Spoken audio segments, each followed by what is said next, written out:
Magnetism को हम लोग ये 4 सेक्शन में पढ़ने वाले हैं। पहले सेक्शन में हम लोग देखेंगे कि अगर कहीं पर मैग्नेटिक फील्ड है तो वो करती क्या है। ठीक है, तो मैग्नेटिक फील्ड कहीं है वो क्या करती है, उसका सिंपल सी लाइन है कि हम कह सकते हैं मैग्नेटिक फील्ड मूविंग चार्ज पे फोर्स लगाती है। और क्या करंट में भी मूविंग चार्ज ही इन्वॉल्व होता है? करंट फ्लो का मतलब क्या होता है? चार्ज का फ्लो। तो इसका मतलब अगर मूविंग चार्ज पे फोर्स लगता है तो करंट में भी फोर्स लगता है। तो ये पूरा टॉपिक मूविंग चार्ज पे फोर्स और करंट पे फोर्स की बात करता है। इस टॉपिक में हम क्या बात करेंगे कि अगर करंट का कोई लूप बना दिया जाए तो वो फोर्स तो एक्सपीरियंस करेगा, साथ में उसके सारे फोर्स का नतीजा एक टॉर्क देने वाला भी होगा, है ना। आमतौर पे यूनिफॉर्म फील्ड में नेट फोर्स जीरो होता है, अलग अलग पोर्शन पे फोर्स लगता है बट नेट फोर्स जीरो होता है, टॉर्क जीरो नहीं होता है ना। तो यहां पर हम लोग बात करेंगे यार कि अगर कोई कॉइल कैसे रखी हो तो उस पर टॉर्क लगेगा और कितना लगेगा, वो सारी बातें। यानी मूविंग चार्ज पे फोर्स, करंट पे फोर्स और कॉइल पे टॉर्क, ये दोनों बातें गिवन मैग्नेटिक फील्ड के प्रेजेंस में हम डिस्कस करेंगे। यानी मैग्नेटिक फील्ड कहां से आई इसका डिस्कशन इन दोनों टॉपिक में नहीं है। फिर बात आती है कि मैग्नेटिक फील्ड कहां से आई। तो मैग्नेटिक फील्ड के दो सोर्स हैं। कौन कौन से सोर्स है मैग्नेटिक फील्ड के? एक सोर्स तो है कि अगर कहीं करंट फ्लो कर रहा होता है तो उसके आसपास अपने आप मैग्नेटिज्म आ जाता है ना। पहला सोर्स है कि मैग्नेटिज्म का सोर्स क्या है? करंट। और दूसरा, कुछ मटेरियल नेचर में ऐसे एग्जिस्ट करते हैं जिनके अंदर मैग्नेटिज्म खुद से डेवलप हो जाता है, वो सस्टेन हो जाता है एक्सटर्नल फील्ड के इन्फ्लुएंस में। यानी ऐसे मटेरियल एग्जिस्ट करते हैं जिनके अंदर मैग्नेटिज्म ग्रो होने का चांस है और वो किसी एक्सटर्नल फील्ड के इन्फ्लुएंस में जाते हैं तो उनके अंदर मैग्नेटिज्म ग्रो कर जाता है ना। तो ये डिस्कशन हम लोग कहां करेंगे? परमानेंट मैग्नेटिज्म में, जहां पे मटेरियल के अंदर मैग्नेटिज्म की बातें चलेंगी। इसको हम लोग कई जगह टॉपिक के नाम देते हैं मैग्नेटिज्म एंड मैटर, है ना। वो डिस्कशन यहाँ पे। और यहां हम बात करेंगे करंट की वजह से मैग्नेटिक फील्ड की बातें करेंगे। उसके लिए एक बेसिक लॉ है बायो-सेवर्ट का लॉ, जिसकी मदद से मैग्नेटिक फील्ड के फॉर्मूले ड्यू टू करंट हम देखेंगे। तो ये दोनों टॉपिक क्या बताएंगे कि मैग्नेटिक फील्ड है तो असर क्या है, और ये दोनों मैग्नेटिक फील्ड कैसे है। ऐसे हम समझ सकते हैं पूरे टॉपिक को। और इसके बाद इलेक्ट्रोमैग्नेटिक इंडक्शन स्टार्ट होगा। तो जैसे मैंने बताया कि यहाँ पे हम लोग डिस्कशन करने वाले हैं कि मूविंग चार्ज पे फोर्स लगता है। अब फोर्स का असर कैंसिल करना है तो कोई दूसरी ताकत होना चाहिए जो फोर्स के असर को खत्म करके पार्टिकल को सीधे चला सके। तो कुछ हम ये बातें करेंगे कि कोई चार्ज को सीधे चलाना हो तो कैसे चला सकते हैं, है ना, क्योंकि मैग्नेटिक फोर्स लग रहा है तो उसको काउंटर करना है। लेकिन अगर हम मैग्नेटिक फील्ड पर ही सब छोड़ दें, उसमें कोई दूसरी ताकत ना लगने दें, तो अपने आप जब चार्ज चलता है तो कैसे चलता है, वो डिस्कशन यहां पे होगा। खैर, धीरे धीरे हमें सारी बातें समझ में आएंगी।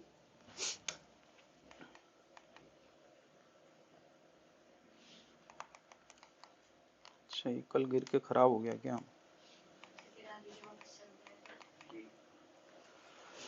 पहले चेक तो कर लें ढंग से, शायद चल ही रहा हो, बाद में पता चले कि अब खराब हो गया।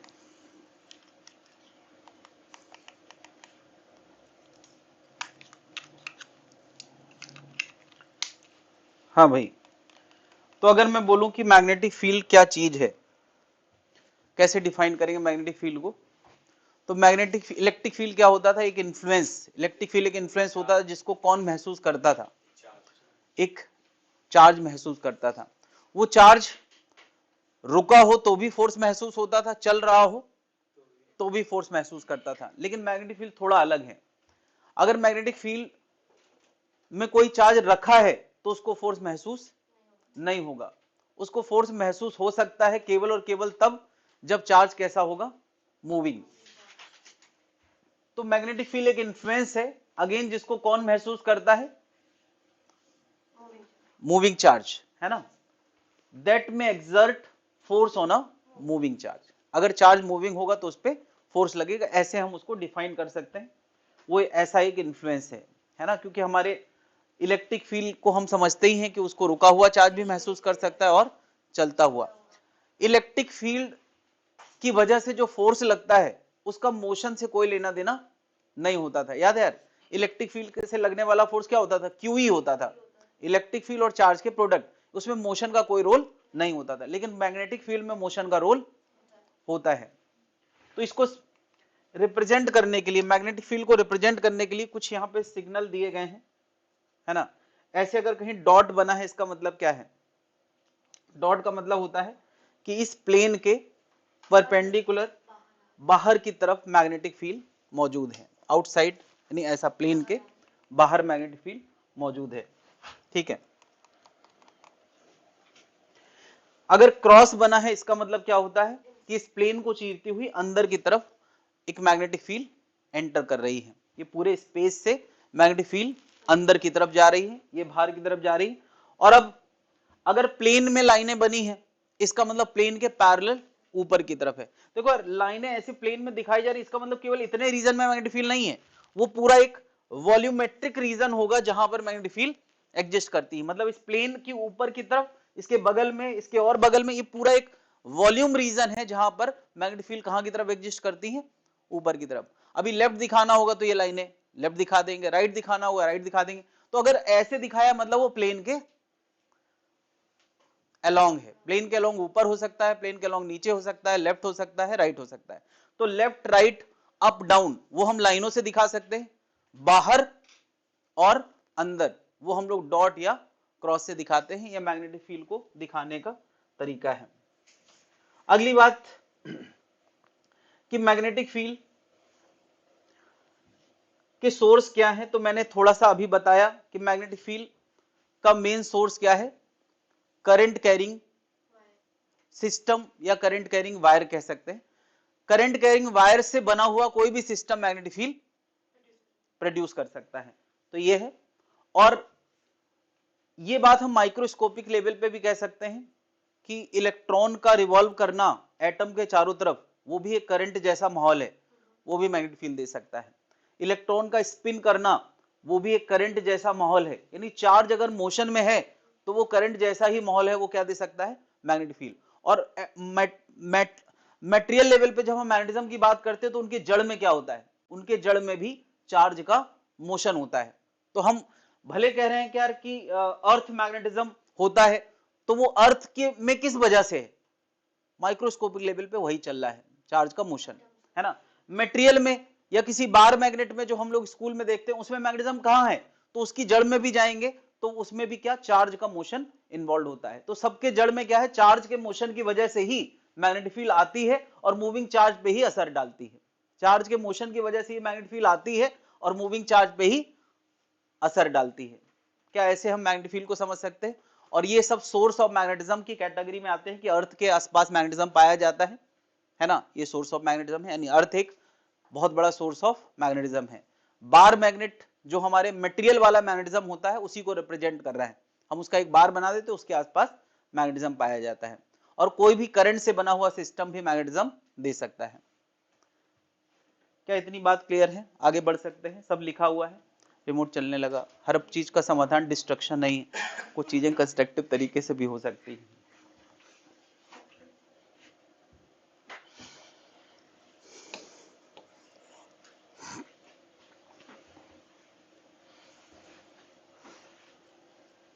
तो मैंने कहा कि यार अगर एक चार्ज मूव कर रहा है तो उस पर क्या लगता है, फोर्स लगता है। तो पहली बार किसी ने ये चीज महसूस करी होगी, किसी मैग्नेट के आसपास चार्ज को चलाया होगा। तो मैंने यार यहाँ पे एक यू मैग्नेट दिखाया है, ये यू मैग्नेट नेचर में पाया गया होगा कहीं, तो उन्होंने देखा होगा कि यार इस मैग्नेट में दूसरा मैग्नेट अट्रैक्ट रिपेल कर रहा है, इसका मतलब यहाँ एक इन्फ्लुएंस है। मैग्नेट मैग्नेट को भी इंटरेक्ट करता है, चार्ज को, मूविंग चार्ज को तो फोर्स देता ही है, मैग्नेट दूसरे मैग्नेट को भी असर देता है। तो किसी को पता चला यार यहाँ कोई इन्फ्लुएंस है, तो उसने एक्सपेरिमेंट किया होगा, चार्ज को चला के देखा होगा। तो चार्ज को अगर कोई ऐसे चलाए, ऐसे चलाए या ऐसे चलाए, तो ऐसा देखा गया कि अगर ये north south magnetic field, magnetic poles हैं, यानी कोई बड़ा सा यू मैग्नेट है, उसके बीच में चार्ज को ऐसे चलाया जा रहा है तो उस पर फोर्स नहीं लग रहा है, ऐसे में फोर्स नहीं लग रहा है।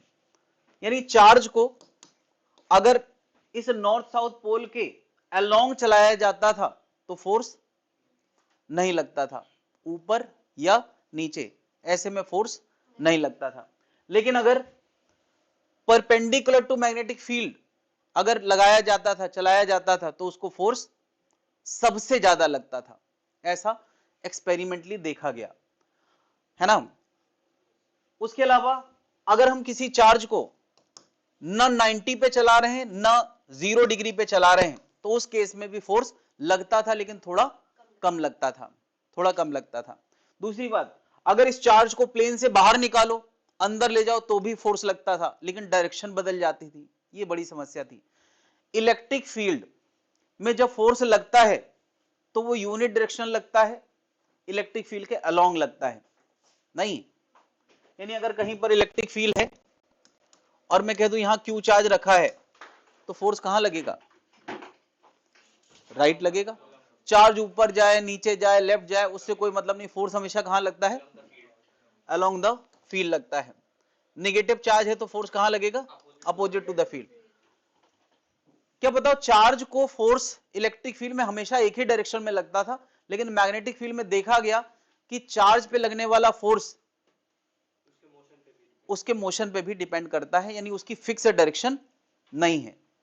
जब ये पता चला यार कि चार्ज पे लगने वाले फोर्स की फिक्स डायरेक्शन नहीं है, तो ये बड़ा मुश्किल हो गया कि हम मैग्नेटिक फील्ड की डायरेक्शन डिफाइंड कैसे करें। हाँ, ज्यादा निकालना ना, इधर रख देना।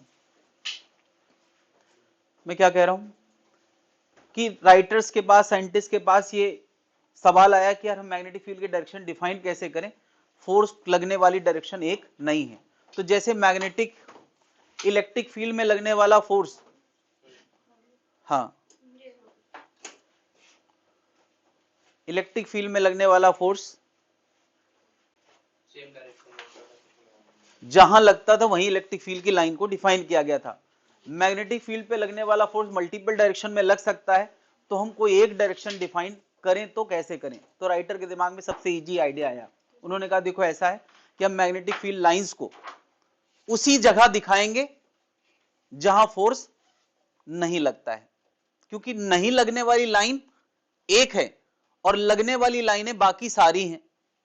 तो राइटर्स ने क्या तय किया कि जिस लाइन के अलोंग चार्ज को चलाने पर फोर्स नहीं लगता है वही मैग्नेटिक फील्ड की लाइन है ना। और उसका एक कन्वेंशन बना दिया गया कि नॉर्थ से निकलेंगी और साउथ में एंटर करेंगी, है ना।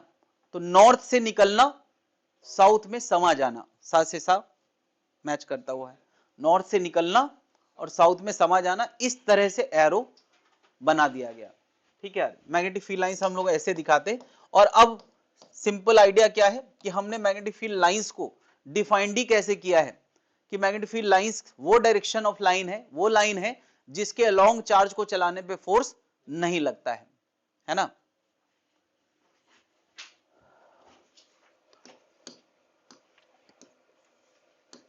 If charge is moving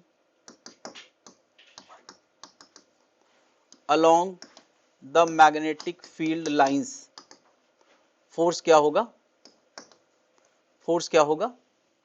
zero होगा। और perpendicular to magnetic field lines force कैसा होगा? मैक्सिमम होगा, ऐसा देखा गया। ठीक है,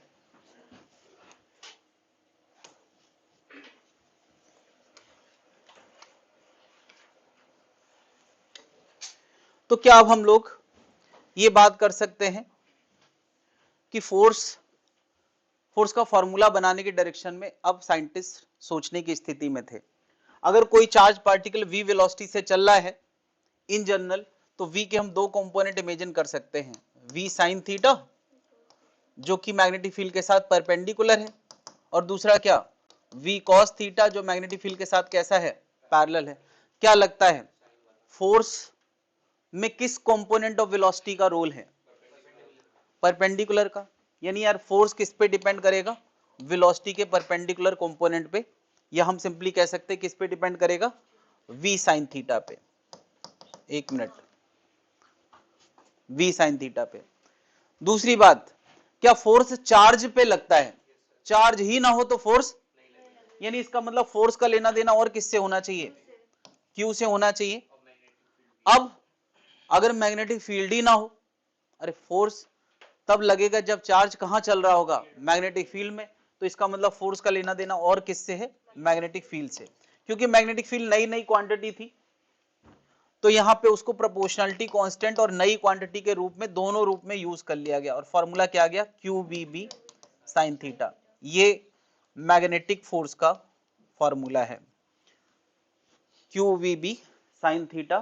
थीटा के बारे में मुझे पता था, I mean, तुम्हें समझा दिया मैंने कि थीटा किसके किसके बीच का एंगल है, मैग्नेटिक फील्ड और डायरेक्शन किसकी, वेलोसिटी की। चार्ज की कोई एक मिनट, चार्ज के ऊपर किसने एरो लगा दिया है, angle between velocity vector and magnetic field. अच्छा सही कर ले भाई, एंगल, चार्ज तो स्केलर क्वांटिटी भाई। हाँ भाई, तो फोर्स का लेना देना चार्ज से है, वेलोसिटी से है, और मैग्नेटिक फील्ड से है, और एंगल से है। ये फोर्स का फॉर्मूला है। अगली बात आती है यार कि फोर्स की डायरेक्शन कहां होगी। तो देखो यार, इसके लिए दो रूल हैं, एक है राइट हैंड पाम रूल और दूसरा है फ्लेमिंग्स लेफ्ट हैंड रूल। तो सबसे पहले हम लोग सबसे इजी वाला राइट हैंड रूल देखते हैं, और उसके बाद हम लेफ्ट हैंड वाला रूल, अगर कोई लेफ्ट हैंड पे ही बात करे तो याद रखो, वरना हमारा सारा काम किससे बन जाता है, right hand rule. Right hand rule क्या है, देखो यार, वेलोसिटी और फोर्स ये हमें एक एक उंगली से, I mean, वेलोसिटी के लिए हमें एक उंगली काफी है। अरे वेलोसिटी अंगूठे के लॉन्ग है, ये वेलोसिटी की डायरेक्शन है, एक उंगली से दिखा देंगे, ठीक है, जैसे यहां है। और मैग्नेटिक फील्ड लाइंस बहुत सारी होती हैं, तो उसके लिए हम ज्यादा उंगली यूज करेंगे। ये सारी उंगलियां किसको रिप्रेजेंट करेंगी, मैग्नेटिक फील्ड को। वेलोसिटी इधर, मैग्नेटिक फील्ड इधर, तो ये जो थप्पड़ मारने की डायरेक्शन आ रही है वही फोर्स की डायरेक्शन है। आसान है, वेलोसिटी इधर, मैग्नेटिक फील्ड इधर, थप्पड़ मारने की डायरेक्शन कहां है, बाहर। ये रूल पॉजिटिव चार्ज के लिए है, पॉजिटिव के लिए सीधा थप्पड़ और निगेटिव के लिए उल्टा। पॉजिटिव के लिए थोड़ा कम लगने, निगेटिव उल्टा ज्यादा लगता है यार, तो पॉजिटिव के लिए सीधा है और निगेटिव के लिए उल्टा है। तो हम पॉजिटिव बातें करें, निगेटिव में तो हर बार यही होता है, उल्टा ही होता है निगेटिव के साथ, तो इसमें हमें याद रखने की जरूरत नहीं है। वेलोसिटी, मैग्नेटिक फील्ड, और ये हमारा राइट हैंड पाम रूल है। ये मैंने दिखाया है, वेलोसिटी के अलोंग अंगूठा रखना है। अब इसमें सब कुछ बोल रहा है, तस्वीर सब बोल रही, और मैग्नेटिक फील्ड लाइंस बहुत सारी होती हैं, तो मैग्नेटिक फील्ड लाइंस के अलोंग फिंगर होंगी, और जो तमाचा मारने की डायरेक्शन आएगी वो क्या आएगा, फोर्स आएगा। बात क्लियर है। एक है लेफ्ट हैंड पाम रूल। तो लेफ्ट हैंड पाम रूल है, जैसा कि नाम सजेस्ट कर रहा है, उसके लिए हमें हाथ कौन सा यूज करना है, लेफ्ट हैंड यूज करना है ना। लेफ्ट हैंड रूल में देखिए जरा, इसमें वेलोसिटी इससे बीच वाले से रिप्रेजेंट करेंगे। वेलोसिटी जैसे मैं यहीं पे दिखाऊं, तो वेलोसिटी हमारा ये हो गया, वेलोसिटी जहां पे वेलोसिटी है, ठीक है। ये जो मिडिल फिंगर है, सबसे बड़ी वाली उंगली होती है, उससे हमें वेलोसिटी रिप्रेजेंट करना है। और जो ये अंगूठे के बगल वाली है वो मैग्नेटिक फील्ड को रिप्रेजेंट करती है, और अंगूठा फोर्स रिप्रेजेंट करता है। अगर तुम्हें बाय डिफॉल्ट कहीं फोर्स लगाना हो और तुमसे कहा जाए कि उंगलियों से ही फोर्स लगाना है, तो तुम्हारे लिए कंफर्टेबल उंगली कौन सी है जिससे तुम फोर्स लगाना चाहोगे। उंगली से फोर्स लगाने में अपनी उंगली में चोट लग जाएगी, अंगूठा फिर भी थोड़ा मतलब थोड़ा स्ट्रांग होता है। तो वेलोसिटी, मैग्नेटिक फील्ड और अंगूठा, और ये रूल किसकी मदद से लगाते हैं, लेफ्ट हैंड की मदद से। ये ध्यान रखना यार कि राइट हैंड रूल लगाने के लिए पेन छोड़ना पड़ता है, जो लोग दाएं हाथ से लिखते हैं, और लेफ्ट हैंड रूल लगाने के लिए पेन नहीं छोड़ना पड़ता है। तो कौन सा लगाओगे, अरे पेन छोड़ दो यार, जो इजी है वो लगाओ, पेन पेन नहीं छोड़ सकते यार। लेफ्ट हैंड रूल गंदा है भाई, अगर अच्छा लगे तो लगा लो भाई, मैं दोनों रूल बता दिया हूं, ठीक है। खैर, तो ये रूल है। मैंने यार फोर्स को अभी स्केलर लुक में दिखाया है, फोर्स का एक वेक्टर लुक भी है। जब जब फिजिक्स में A B sine theta type का लुक आता है और थीटा ए और बी के बीच का एंगल होता है, तो उसको हम कैसे रिप्रेजेंट करते हैं, वी क्रॉस बी से, क्रॉस प्रोडक्ट से रिप्रेजेंट करते हैं। बात क्लियर है? तो भी यार वेलोसिटी से, अच्छा क्रॉस प्रोडक्ट का रूल सबको याद है यार, वेक्टर में अगर कहीं क्रॉस से डेफिनेशन दी है तो हम कोई रूल याद ना रखें तो भी हम उसकी डायरेक्शन निकाल सकते हैं। ये भी रूल सब रूल खत्म हो जाए, अगर कोई डेफिनेशन क्रॉस से डिफाइन करी गई है तो हम रूल ऐसे ही बना सकते हैं। बताओ क्या रूल होता है क्रॉस का? अरे रूल क्या था, पहले से हवा करते हुए दूसरे की तरफ चलो तो अंगूठा इस क्रॉस प्रोडक्ट की डायरेक्शन बताएगा, और क्रॉस की डायरेक्शन मतलब किसकी डायरेक्शन? फोर्स की, क्योंकि फोर्स उसी तरफ डिफाइंड है। क्या जनता समझ पा रही? इसका मतलब यार राइट हैंड पाम रूल जो कि इजी होता है वो याद रखो, अच्छी बात है। ये वाला रूल ये भी आसान है, और अगर सब भूल जाए तो ये वाला रूल तो काम करना ही है। अगर फिजिक्स में कोई फॉर्मूला क्रॉस प्रोडक्ट से डिफाइंड है तो पहले से दूसरे की तरफ चलो तो तीसरा मिल ही जाएगा, कोई रूल याद ना हो तो भी हमारा काम बन जाएगा। तो ये फोर्स की डायरेक्शन का रूल है। क्या तीनों रूल समझ में आ गए हैं? ये रूल पूरी फिजिक्स के लिए काम करता है। ये दो रूल जो अभी पढ़े हैं ये केवल और केवल मैग्नेटिज्म के लिए बताए गए हैं। माइक ऑन कर, ऑफ कर ले भाई।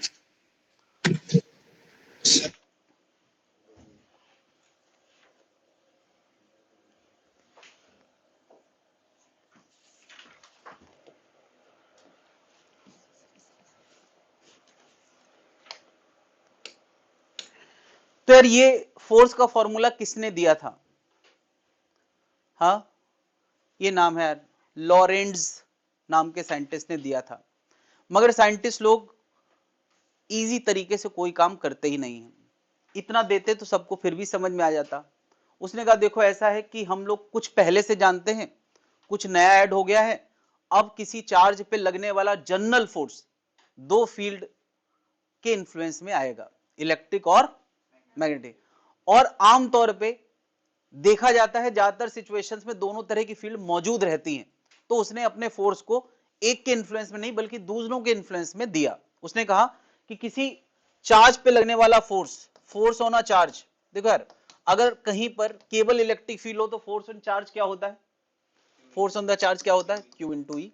और उसकी डायरेक्शन कहां होती है? जो ई की डायरेक्शन होती है वही फोर्स की डायरेक्शन होती है, कम से कम पॉजिटिव चार्ज के लिए, है ना? तो बता यार अगर मैं दोनों फोर्स की बात करूं, नेट फोर्स की, तो अगर वहां पर मैग्नेटिक फील्ड है तो मैग्नेटिक फोर्स लगेगा, और इलेक्ट्रोस्टैटिक है तो इलेक्ट्रोस्टैटिक लगेगा। उसने ये नया बनाया और वो पुराना है, वो तो हम पहले से जानते हैं। तो मैग्नेटिक फोर्स क्या हो गया? Q B cross B plus Q E, दोनों का वेक्टर सम, दोनों का वेक्टर सम। ये लॉरेंट्स का दिया हुआ, यानी कभी कोई लॉरेंट्स फोर्स पूछे तो केवल इतना ना बताएं, ये उसका मैग्नेटिक पोर्शन है और साथ में उसमें कौन सा, दोनों मिला के जो फोर्स है वो क्या है? Lorentz force. क्लियर है भाई?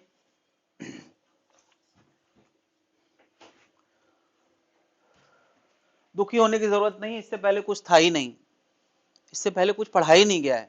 बस ये मैग्नेटिक फील्ड की ऊपर लाइन है ये बताया है, लाइन के लॉन्ग फोर्स नहीं लगता है, लाइन के परपेंडिकुलर सबसे ज्यादा लगता है। और अगर किसी जनरल डायरेक्शन में है तो दो कंपोनेंट होंगे, परपेंडिकुलर और पैरेलल। जरूरी होता तो मैं एक्चुअली बताता, लेकिन तुम्हें ये भी तो महसूस होना चाहिए कि क्यों लेट आना भाई, जब तुम्हें पता है कि मेरा 2-3 मिनट से ज्यादा लेट होता नहीं है, टॉपिक नया शुरू होने वाला, तो क्यों लेट आना, है ना? तो थोड़ा दुख तो होना भी चाहिए, मगर इतना भी दुखी होने की जरूरत नहीं है कि एकदम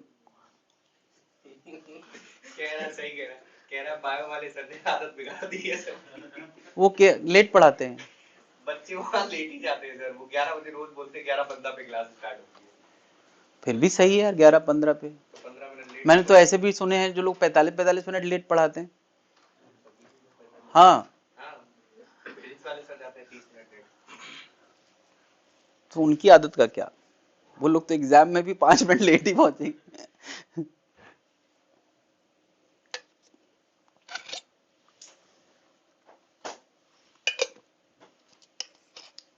हाँ भाई,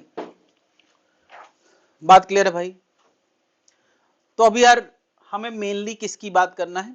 मैग्नेटिक फोर्स की। तो इलेक्ट्रिक फोर्स का डिस्कशन रहने देते हैं, मैग्नेटिक फोर्स का वो भी पहले स्केलर डिस्कशन करते हैं, फिर थोड़ा सी वेक्टर की बात कर लेंगे, ठीक है? तो सबसे सिंपल क्वेश्चन जो फैशन में चल रहा है कि ये 4 पार्टिकल हैं, न्यूट्रॉन, प्रोटॉन, इलेक्ट्रॉन और अल्फा पार्टिकल। अल्फा पार्टिकल जानते हैं क्या होता है? हाँ, डबली आयनाइज्ड हीलियम, है ना। तो सबसे सिंपल क्वेश्चन मैंने पूछा है कि इनमें लगने वाला फोर्स अगर सब सेम वेलोसिटी से लॉन्च किए गए हैं तो किसका फोर्स ज्यादा होगा, किसका फोर्स कम होगा। ऑब्वियसली मैग्नेटिक फोर्स की बात चल रही, ऐसे यहां लिख दें, बस इनइक्वालिटी लिखना है ताकि तुम्हें फॉर्मूला थोड़ा सा जाना पहचाना लगने लगे, इसकी प्रैक्टिस भी हो जाएगी और एक क्वेश्चन भी हो जाएगा।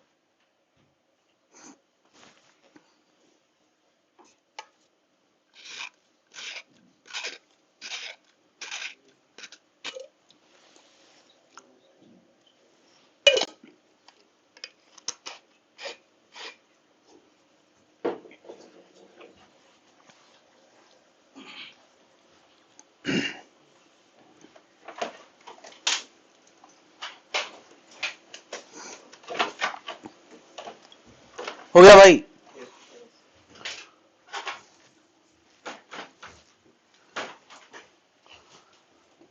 तो यार सबका सबसे ज्यादा सबसे कम ये हमें तय करना है, सबसे ज्यादा किसमें सबसे ज्यादा। बगैर प्रोटॉन में प्लस ई का चार्ज होता है, इलेक्ट्रॉन में माइनस ई का, और इसमें 2e का, प्लस 2e का चार्ज होता है। और फोर्स का फॉर्मूला हमने क्या पढ़ा है? Q we B sine theta. तो थीटा सबका कितना है? देखो मैग्नेटिक फील्ड मैंने अंदर दिखाई है, क्रॉस का मतलब क्या होता है? अंदर, और अंदर जा नहीं रही है, अंदर है, चार्ज जा रहे हैं, राइट रहे हैं, और मैग्नेटिक फील्ड है, मतलब वो चल नहीं रही मैग्नेटिक फील्ड, मैग्नेटिक फील्ड रुकी है। सबके लिए सही जेंडर यूज करें भाई, नहीं तो दिक्कत होगी। थीटा कितना है? 90 डिग्री। मैग्नेटिक फील्ड अंदर है और वेलोसिटी राइट में है, ठीक है, तो एंगल कितना बन गया? 90 डिग्री। सबके लिए 90 है, तो बस अंतर क्या है फिर? सबका चार्ज का अंतर है। तो यार इसमें जो फोर्स होगा वो 2e इंटू समथिंग आएगा, सॉरी 0 इंटू समथिंग आएगा। अरे न्यूट्रॉन का चार्ज कितना होता है? और प्रोटॉन में क्या आएगा? e into something. इलेक्ट्रॉन में क्या आएगा? e into something. फोर्स के डिस्कशन में हम साइन कभी नहीं लगाएंगे, बस डायरेक्शन अपने आप तय करेंगे। और अल्फा पार्टिकल में क्या होगा? 2e into something. ये v b साइन 90 सब में आएगा क्योंकि सबका एक जैसा है। तो बताओ सबसे ज्यादा फोर्स किसका हो गया? फिर किसका हो गया? इलेक्ट्रॉन का। फिर किसका हो गया?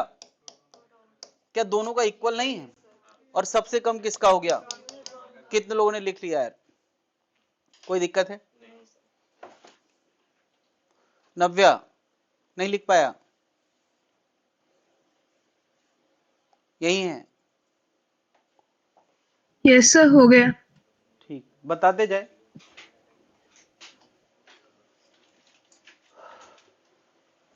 मैंने कहा अगर हम चार्ज को सीधा चलाना चाहते हैं तो मैग्नेटिक फोर्स को काउंटर करने के लिए फोर्स चाहिए, क्योंकि कोई भी फोर्स अगर लगेगा तो वो अपने अलोंग चीजों को चलाने की कोशिश करेगा।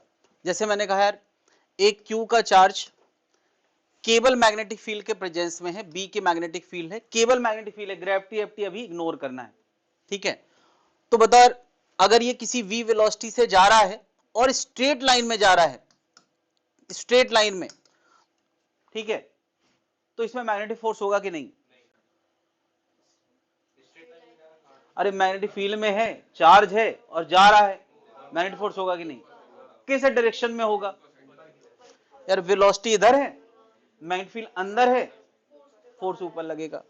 तो क्या बता यार, अगर मैग्नेटिक फोर्स ऊपर है तो क्या ये सीधी लाइन में जा सकता है? नहीं जा सकता। तो कोई ना कोई चाहिए जो इसको नीचे फोर्स दे। वो एजेंट हो सकता है, वो इलेक्ट्रिक फील्ड हो सकती है, या ग्रेविटी का फोर्स हो सकता है, या कोई ना कोई फोर्स हो सकता है, टेंशन हो सकता है, नॉर्मल एक्शन हो सकता है। तो मैंने इस क्वेश्चन को 3 तरीके से पूछा है। मैंने कहा यहां पर क्या पूछा यार?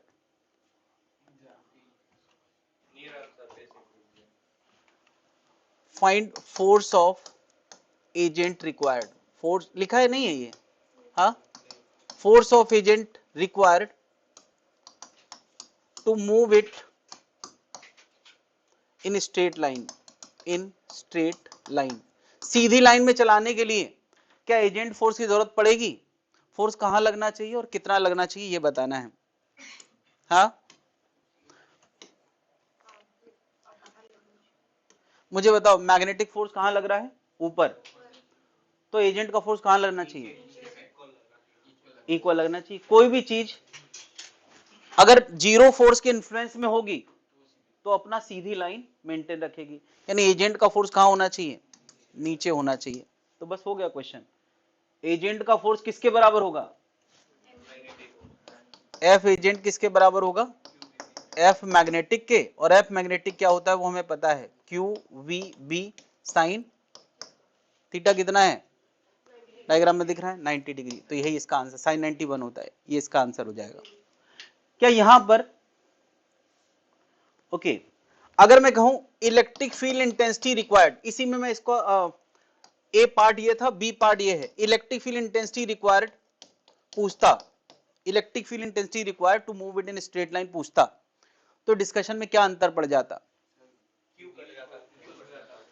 तो यार हम एफ एजेंट की जगह एफ इलेक्ट्रो लिखते, है ना? और वो कहां चाहिए ये भी लिखना पड़ेगा। ये कहां चाहिए? डाउन डायरेक्शन में। तो इलेक्ट्रिक फील्ड भी कहां चाहिए? डाउनवर्ड चाहिए। कितनी चाहिए?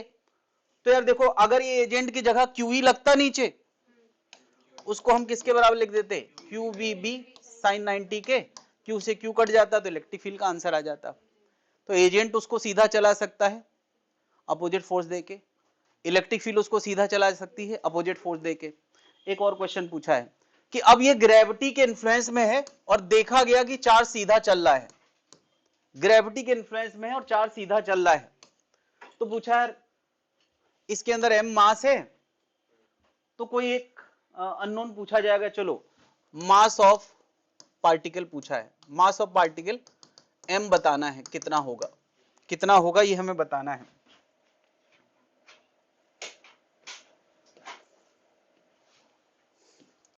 कितना मास होगा ये बताना है।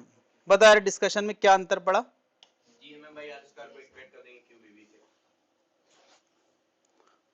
Near the earth surface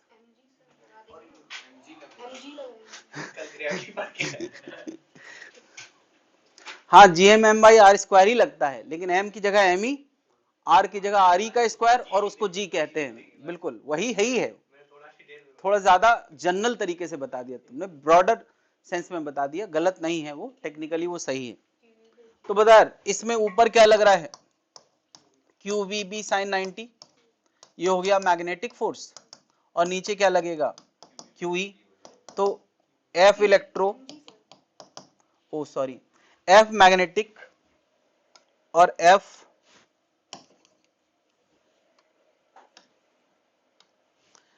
magnetic और एफ ग्रेविटी दोनों बराबर होगा तो वो सीधी लाइन में चलेगा।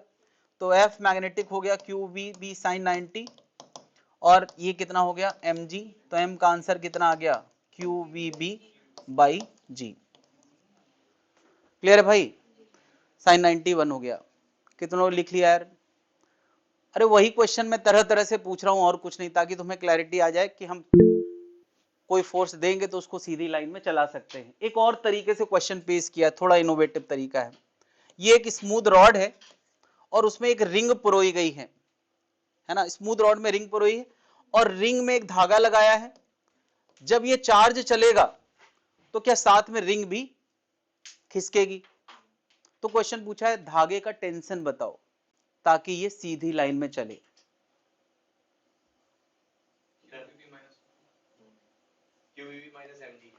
एक मिनट, मैंने नियर द अर्थ सरफेस लिखा है क्या? अरे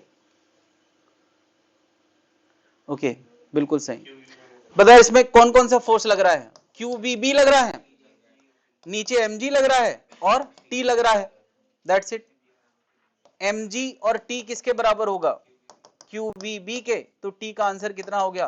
Q we B minus M G. क्या ये सीधी लाइन में चलाने वाले क्वेश्चन ऐसे ऐसे पूछे जा सकते हैं? देखिए यार, अब फोर्स की बात आई है तो ये फोर्स बैलेंसिंग वाली बात या F बराबर ma वाली बात ये तो आना ही आना है। ठीक है, जिस टॉपिक में फोर्स की एंट्री हो गई समझ लो मैकेनिक्स टच होना शुरू हो जाएगा। क्या इतनी बात में कोई दिक्कत है किसी को? आगे बढ़ सकते हैं, क्लियर है? ऐसा तो नहीं लग रहा है कि कुछ छूटा है, कुछ छूटा ही नहीं भाई, इतना ही छूटा था मैंने कुछ, इसीलिए टॉपिक जल्दी शुरू किया था कि तुम लोग जल्दी आना शुरू करो इसलिए। और तुम लोग बिल्कुल एक तो तुम लोग जल्दी दुखी होते नहीं हो, और होते भी हो तो मैंने जो है बता दिया, तुम लोगों को बताना नहीं चाहिए था। बहुत नुकसान हो गया, तुम लोग लेट आए हो शुरू में। पॉइंट अंदर बाहर सब मैंने बताया कि मैग्नेटिक फील्ड अंदर क्या होता है, बाहर क्या होता है, ऊपर कैसे रिप्रेजेंट करते हैं, ये सब छूट गया तुम लोगों का। ओ, ये मुझे दिखाना नहीं था। मैंने कहा कि यार चार्ज को सीधा चलाना है तो मैग्नेटिक फोर्स के अगेंस्ट उतनी ही ताकत लगाना पड़ेगी। अगर हम ये ना लगाते तो चार्ज के साथ क्या होता? Circular motion. तो देखो यार, केवल और केवल एक फोर्स लगता, मैग्नेटिक फोर्स नहीं, मैग्नेटिक फोर्स, दूसरा फोर्स लगता ही नहीं, तो क्या वो स्ट्रेट लाइन में चल सकता है? अगर मैं किसी चार्ज को नीचे की तरफ वेलोसिटी दूं, नीचे की तरफ, ग्रेविटी नहीं है, ग्रेविटी की बात ना करें, तो बता यार वेलोसिटी नीचे है ना, मैग्नेटिक फील्ड अंदर है, तो फोर्स कहां लगेगा? राइट। और जब भी यार फोर्स वेलोसिटी के साथ 90 डिग्री पे लगता है तो उसका स्ट्रेट पाथ तो नहीं होता है ना? कैसा पाथ होता है?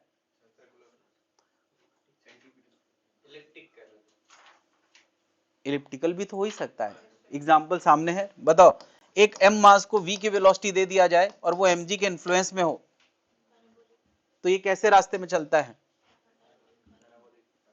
तो यहां फिर सर्कुलर क्यों बोल रहे हैं, पैराबोलिक क्यों नहीं? क्योंकि डायरेक्शन इसका बार बार चेंज होता रहता है। यस, क्योंकि इस पे लगने वाला फोर्स फिक्स डायरेक्शन में रहता है, जबकि जैसे ही ये फोर्स इसका रास्ता चेंज करेगा तो चलने का डायरेक्शन बदल जाएगा कि नहीं? और चलने का डायरेक्शन अगर यहां पे कहीं बदला है तो जैसी डायरेक्शन बदला, वेलोसिटी इधर, मैग्नेटिक फील्ड अंदर, तो क्या फोर्स की डायरेक्शन भी बदल जाएगी? क्या ग्रेविटी अपना फोर्स नहीं बदलती है, जबकि मैग्नेटिक फोर्स चलने के हिसाब से अपने फोर्स की डायरेक्शन बदलता रहता है। अगर ग्रेव फोर्स, मैग्नेटिक फोर्स एक ही डायरेक्शन में राइट होता तो ऑब्वियसली ये कौन सा मोशन होता? प्रोजेक्टाइल होता। अगर सोचो ऐसा कोई फोर्स हो जो केवल राइट हो और वो डायरेक्शन ना बदले, मैग्नीट्यूड ना बदले, तो वो इस रास्ते में कैसा करता? Projectile motion. क्या जनता समझ पा रही है इसका सर्कुलर मोशन क्यों है? क्योंकि यहां फोर्स अपनी डायरेक्शन बदलता रहता है। और अगर ऐसा कोई फोर्स है जो वेलोसिटी के साथ हमेशा 90 डिग्री पे लगा है, तो वेलोसिटी के मैग्नीट्यूड को बदल नहीं सकता। वेलोसिटी के मैग्नीट्यूड को वही बदल सकता है जो 90 से कम पे लगा हो या ज्यादा पे लगा हो। क्या ये बात समझ रहे? किसी भी चीज का कंपोनेंट 90 डिग्री पे बिल्कुल नहीं आता, यानी क्या इस फोर्स का कंपोनेंट वेलोसिटी के फेवर में आएगा? अरे तुम f cos 90 करोगे तो क्या आएगा? जीरो।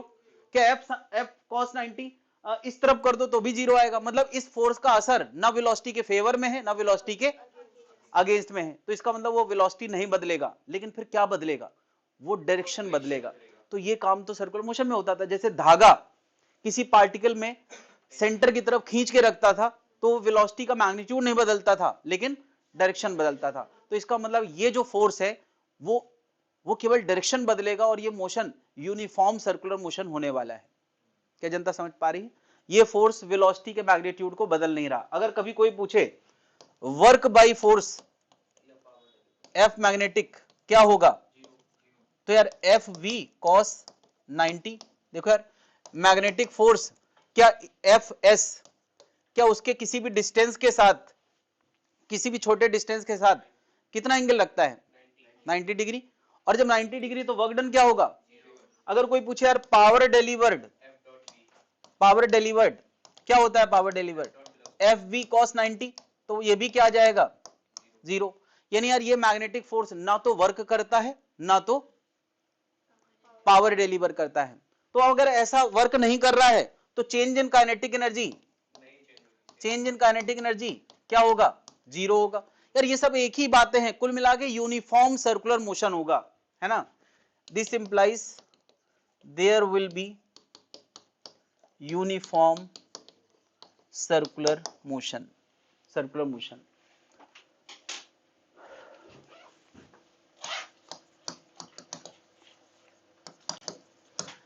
यानी ये पार्टिकल यूनिफॉर्म सर्कुलर मोशन में चलेगा।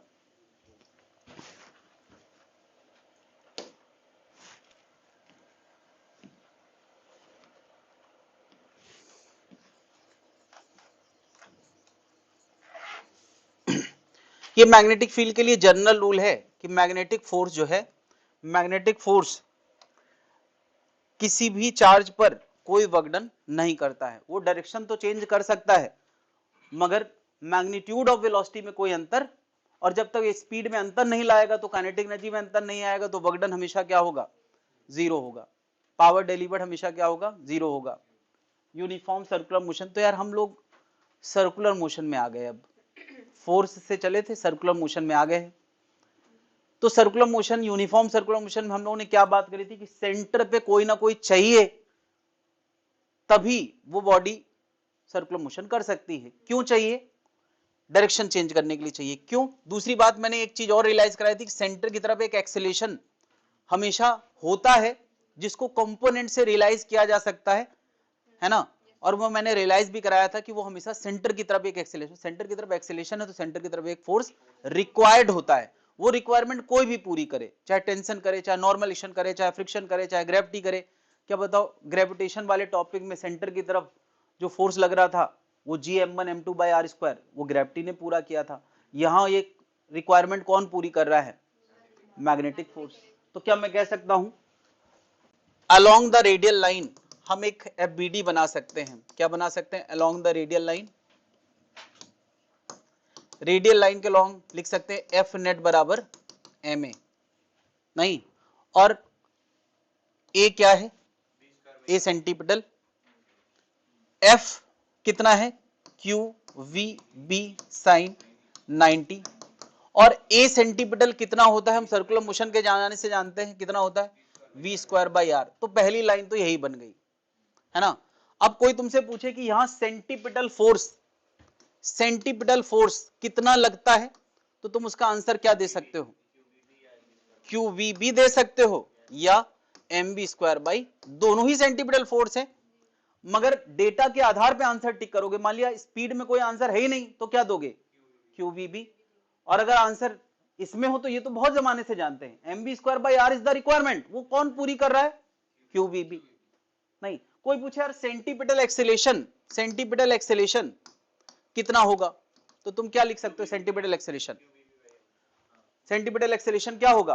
तो यार देखो यहां से अगर कोई एक्सेलेरेशन पूछता है तो या तो तुम v²/r लिख सकते हो, और क्या लिख सकते हो पता है, v²/r को हम और क्या लिख सकते हैं, QVB/m, ये भी सेंटीपिटल एक्सेलेरेशन है। पूछने वाला अगर अच्छे तरीके से पेश करेगा तो यही क्वेश्चन पूछेगा मैग्नेटिज्म में, नहीं। लेकिन ये भी गलत है क्या, अरे ये तो ज्यादा जनरल है कि v²/r होता है। अब v²/r QVB/m के बराबर है तो हम क्या करें, दोनों ही सेंटीपिटल एक्सेलेरेशन के आंसर हो गए कि नहीं। तो यार हमारी पहली लाइन ये बन गई। याद है यार ग्रेविटेशन में हम लोगों ने एक लाइन बनाई थी, उसके बाद बहुत सारे और डिस्कशन बढ़ गए थे, है ना। ग्रेविटेशन वाले टॉपिक में वेलोसिटी अननोन माना जाता था, वो पूछने का फैशन था जिसको ऑर्बिटल वेलोसिटी कहते थे। यहां वेलोसिटी हम दे के छोड़ते हैं, रेडियस क्वेश्चन रहता है। ये थोड़ा सा इस टॉपिक का फैशन अलग है ना, ये जरूरत के हिसाब से है ना। कोई उल्टा भी पूछ ही सकता है, रेडियस देके क्या वेलोसिटी नहीं पूछ सकता है, लेकिन हम फैशन के हिसाब से ही टॉपिक को आगे बढ़ाएंगे। और फैशन क्या है, सबसे पहली बात जो चलती है, radius of circular motion. Circular motion की रेडियस क्या होगी, बताओ जरा, फॉर्मूला बनाते हैं रेडियस का, क्या बनेगा, v से ये v कटा, r इक्वल टू आ रहा है QB/mv। क्या मैं गलत लिख रहा हूं, हाँ गलत लिख रहा हूं, हाँ इससे पता चल रहा गलती किसी से भी हो सकती। हाँ भाई क्या लिखना है हमें, mv/qb, ये रेडियस ऑफ सर्कुलर मोशन का फॉर्मूला बन गया। अभी किसी को याद है mv को हम और क्या कहते हैं, p, यानी क्या, मोमेंटम। तो कोई चाहे तो इसको p/qb लिख दे, कोई अपराध नहीं है। क्या मोमेंटम का काइनेटिक एनर्जी के साथ एक बड़ा सेट रिलेशन है, किसी को याद है यार, क्या, √2mk, कई बार आया है यार ये, तो कोई ये लिख दे तो भी कोई अपराध नहीं है। अब अगर कभी कभी ऐसे कहा जाता है कि हमने एक यहां सेटअप बनाया था इलेक्ट्रिक फील्ड का, जिसमें V का वोल्टेज डिफरेंस था और एक Q चार्ज को यहां से यहां पे लॉन्च किया गया था, तो बता Q चार्ज V के वोल्टेज में जब एक्सलेट करता है तो उसका कितना काइनेटिक एनर्जी गेन होता है? अरे Q चार्ज, QV का। तो क्या इस फॉर्मूले को अगर एक्सेलेटिंग वोल्टेज V क्या है, एक्सेलरेटिंग वोल्टेज दिया हो, यानी किसी Q चार्ज को V के वोल्टेज डिफरेंस में एक्सेलेट कराया गया है और उसके बाद लॉन्च किया गया है मैग्नेटिक फील्ड में, तो उसकी कितनी काइनेटिक एनर्जी गेन होगी? ये बात हम लोग बचपन से जानते हैं, जब से इलेक्ट्रोस्टैटिक का बचपन यानी 12th का बचपन शुरू हुआ है। के की जगह हम क्या लिख सकते हैं? हाँ, यहां जब चार्ज पहुंचता है तो उसकी काइनेटिक एनर्जी कितनी हो जाती है? हाँ, Q इंटू वी। क्या ये फॉर्मूला हमने कभी ना कभी पढ़ा है कि नहीं? इसी दिन के लिए कि मैं सीधे यहां यूज करूंगा। हर पुरानी चीज हम भविष्य में कहीं ना कहीं यूज करते हैं। फिजिक्स में अच्छी बात यह है कि वो उसको पढ़ा नहीं रहने देती, फिजिक्स हर चीज कहीं ना कहीं से उठा ही लाती है। तो क्या इस फॉर्मूले को एक और लुक दे सकते हैं? Q V upon Q B. तो अब यार क्यू दो जगह क्या लिखना, ये अंडर रूट क्यू है, ये क्यू है, तो अंडर रूट 2/2 को हम क्या लिख देते हैं? 1/√2। ये तो पता होगा ना, तो हम इसको और क्या लिख सकते हैं?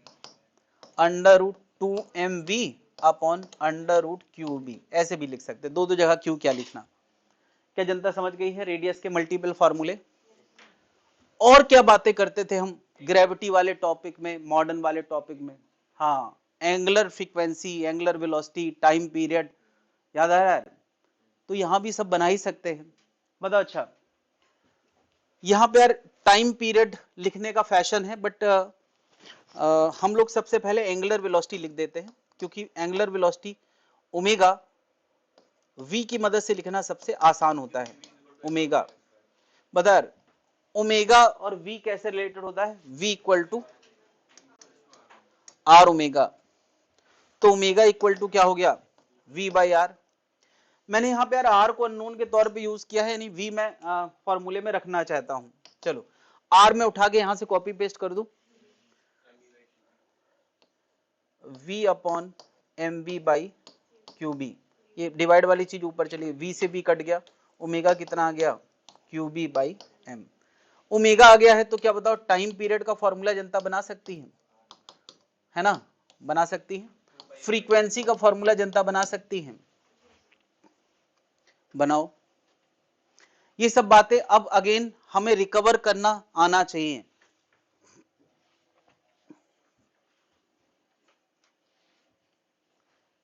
हाँ भाई, टाइम पीरियड क्या होता है?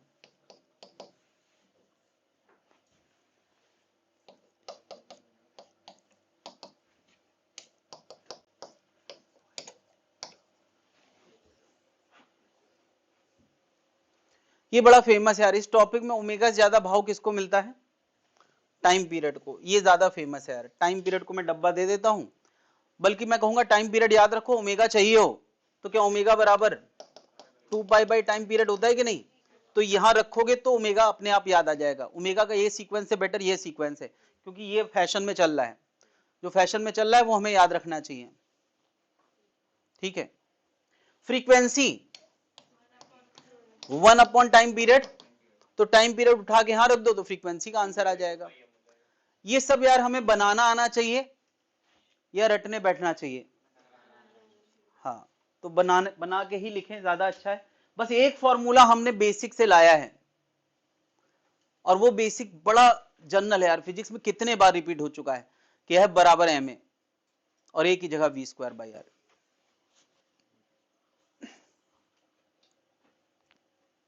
तो अब यार फिर से एक बंच ऑफ फॉर्मूला आ गया है, और फैशन के हिसाब से जो क्वेश्चन एग्जिस्ट करते हैं वो हम लोग कुछ कर लेते हैं। यहाँ जगह मैंने कम दी है क्या?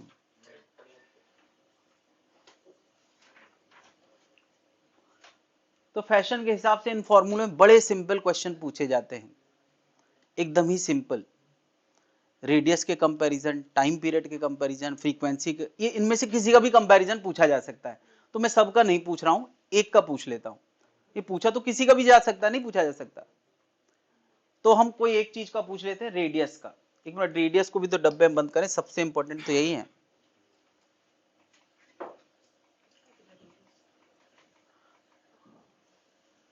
मैंने यहां पे रेडियस के कंपैरिजन किए हैं।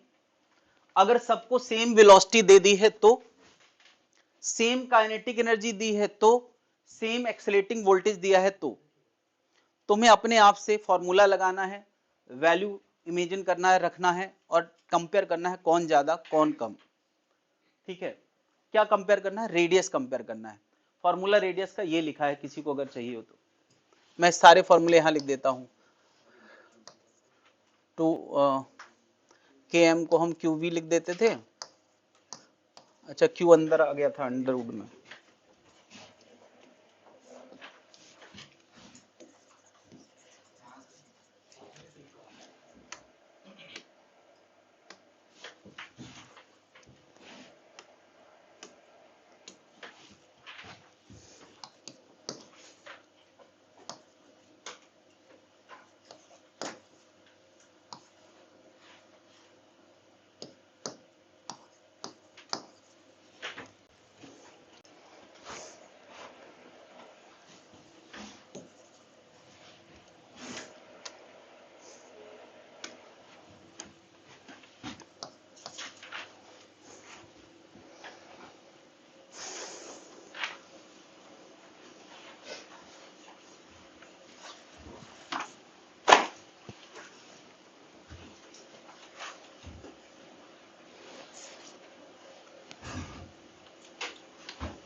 बाकी के दोनों करें।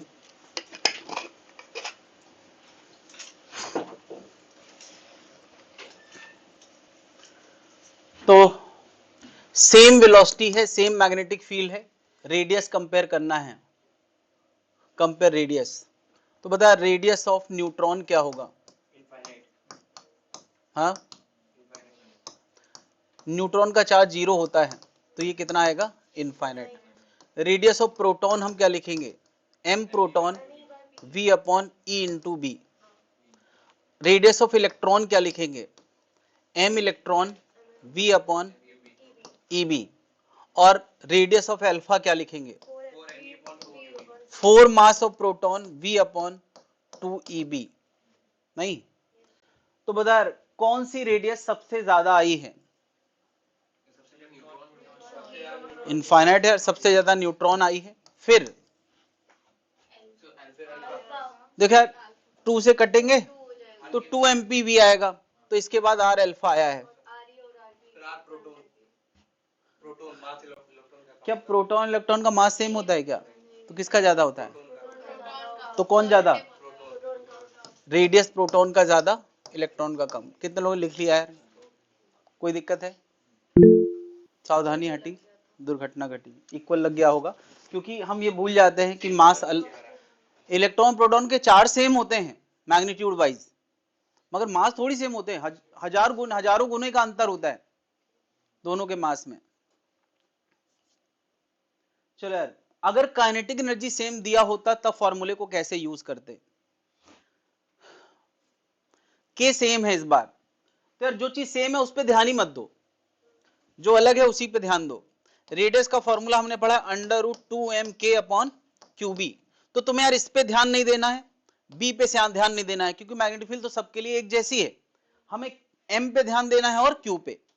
तो सबसे पहले हम न्यूट्रॉन के लिए बात करते हैं। √m न्यूट्रॉन, चार्ज 0, कितना आ गया? फिर हम बात करते हैं प्रोटॉन के लिए, फिर इलेक्ट्रॉन के लिए, फिर अल्फा के लिए, और फिर कंपेयर करते हैं। करें भाई, मैंने पहला केवल इसलिए वार्म अप के लिए दिया है।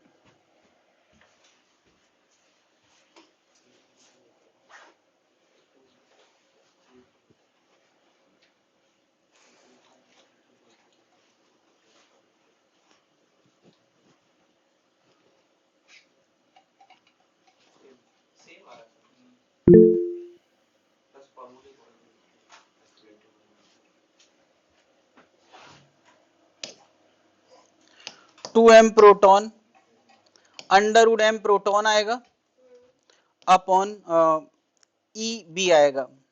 बी तो सेम है, बी लिखने की भी जरूरत नहीं है, बी हम क्यों ही लिखें। चलो इसमें क्या आएगा, under root m electron upon E आएगा। यहां क्या आएगा, under root 4 mass of proton upon 2e। अच्छा यार ये 4 इस 2 से कट जाएगा कि नहीं, देखें जरा, क्या सबसे ज्यादा किसका रेडियस है, उसके बाद अल्फा। अच्छा बताओ जरा अल्फा को ध्यान से देखो, under root MP by E आया है और यहां क्या था, तो इसका मतलब अल्फा और प्रोटॉन का रेडियस सेम हो गया है। कितनों ने ये बात लिखी है, देख ले, आराम से देख लें, आराम से देख लें। ये ऑब्जर्वेशंस हैं, इस तरह के क्वेश्चन का फैशन है, अगर हमने नहीं किए हैं तो गलती हो जाती है। प्रोटॉन और अल्फा में चौकन्ना रहना, इससे ये पता चल गया। ये जो छोटे छोटे से इंस्टिंक्ट डेवलप होते हैं ना यार, ये तुम्हें मौके पे काम आते हैं।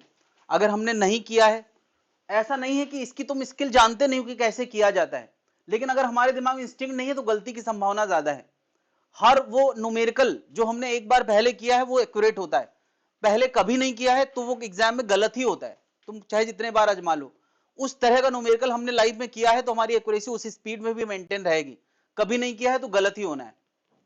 तो ये सब कुछ रूल है वो जो धीरे धीरे डेवलप होंगे। तो अगर यहां गलती कर दी है तो इसका मतलब अगली बार शायद तुम्हारा इंस्टिंक्ट हेल्प करेगा, है ना। एक आध बार नहीं तो और करोगे अगर तुम्हारा इंस्टिंक्ट बहुत कैजुअल है तो। इसके बाद क्या, इसके बाद क्या, मास ऑफ इलेक्ट्रॉन बहुत कम होता है तो ये आंसर सबसे कम आएगा। बात क्लियर है, किसी को कोई दिक्कत है। चलो यार फिर से मौका है यार सही या गलत करने का, बताएं कोई डाउट है, डाउट वाला चेहरा बताएं। Mass of alpha particle will be 4 times the mass of proton, तो यहाँ पे वो अंडर रूट 8/2 आएगा ना, तो अंडर रूट 2 mp आएगा। मिनट, ये 2 का फैक्टर मैंने कहीं नहीं लिखा है, मैं केवल उन्हीं चीजों को सामने ला रहा हूं जो अलग हैं। इसको कैरी करने से और कंफ्यूजन होता है, चाहो तो कैरी कर लो, तो सब में करो फिर।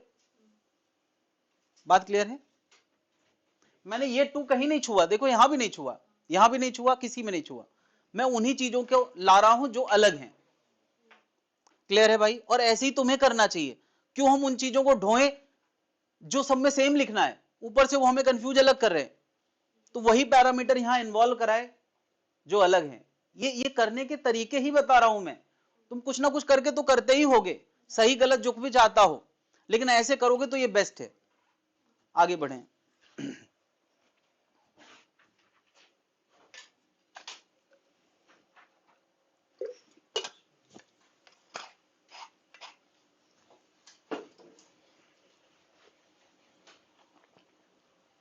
इस बार कहा है एक्सीलरेटिंग वोल्टेज सेम, तो हमें कौन सा फॉर्मूला लगाना चाहिए, ये वाला फॉर्मूला लगाना चाहिए। तो एक्सीलरेटिंग वोल्टेज सेम है, मैग्नेटिक फील्ड सेम है, तो बस हमें m root m by q पे फोकस करना है।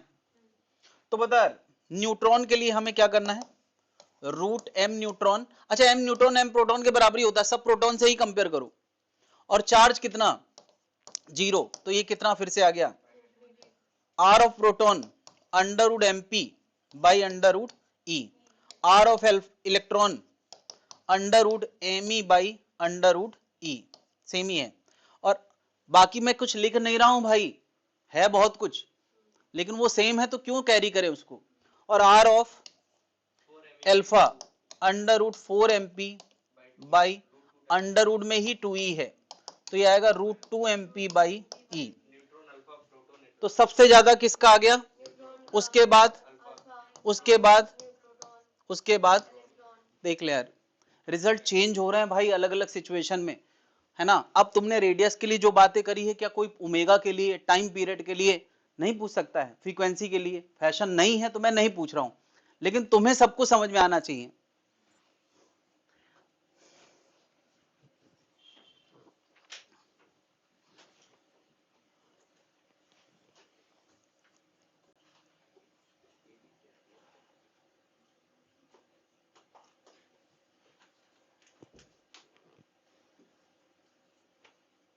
डन, कोई दिक्कत है।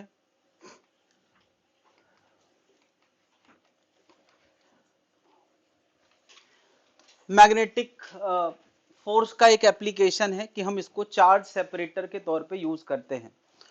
ये मैंने समझाने की कोशिश की कि सोचो यार, एक पाइप से फेरिक और फेरस, फेरस में 2 होता है, फेरिक में 3 होता है, इनको मिक्स करके भेजा जाए, एक ही रास्ते पे मिक्स करके भेजा जाए, तो क्या दोनों का रेडियस एक जैसा होगा या अलग अलग?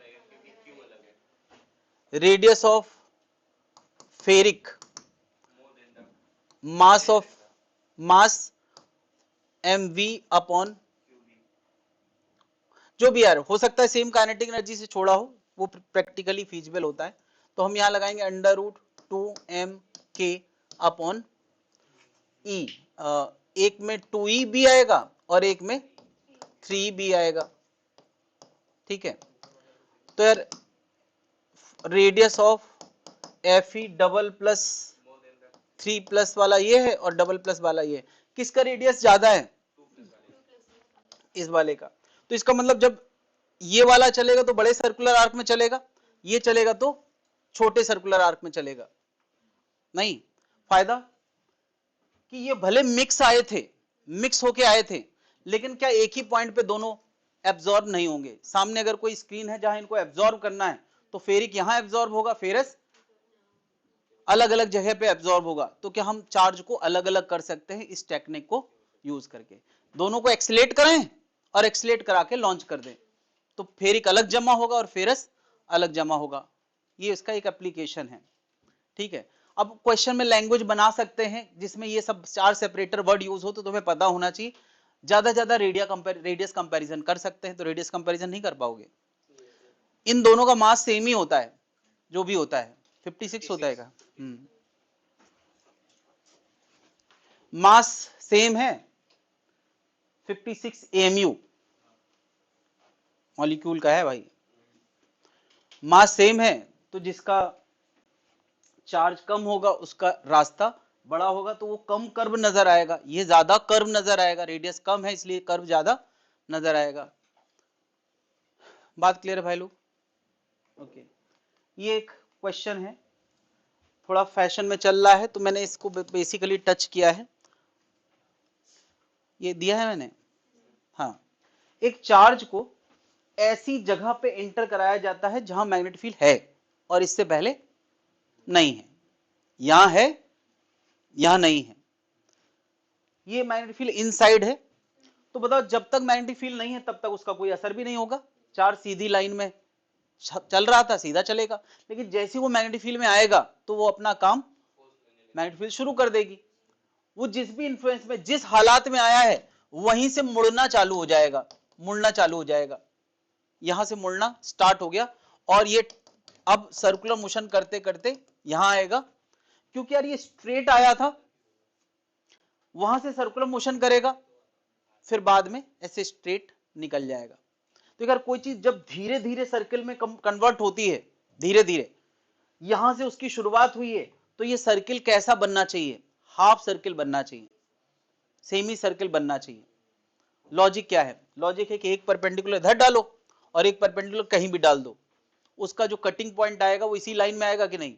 वही सेंटर होगा। यानी ये कैसा सर्कुलर मोशन करने वाला है? Semi circle. अब यार पूरी मैग्नेटिक फील्ड होती तो पूरा सर्किल करता, आधी है तो आधा करेगा। क्या लगता है रेडियस के आंसर में कोई फर्क आएगा क्या? पूरा होता तो पूरा करता, आधा है तो आधा, लेकिन रेडियस वही रहेगी, बाकी सारे पैरामीटर। बताओ, पहला क्वेश्चन पूछा रेडियस कितनी होगी, खत्म, mv/qb। अगर काइनेटिक एनर्जी दिया होता तो हम k के टर्म में लिख देते। और क्या पूछा है? पूछा है जहां से एंटर किया है वो पॉइंट A है और जहां से बाहर निकला है वो पॉइंट B है, तो A और B की ये लेटरल डिस्टेंस क्या होगी? That's it. कितनी होगी? Twice of radius 2mv/qb। दिख ही रहा है यार, डायमीटर के बराबर होगा बिल्कुल। अगला क्वेश्चन है, रुको यार, ये तो क्वेश्चन है कि यार इसका एंगल ऑफ डेविएशन क्या होगा?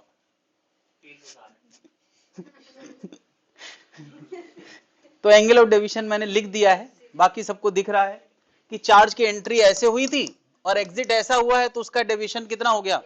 180 डिग्री। क्या आंसर लिखा है इसमें? 180। अच्छा, क्वेश्चन के साथ अटैच हो गया है।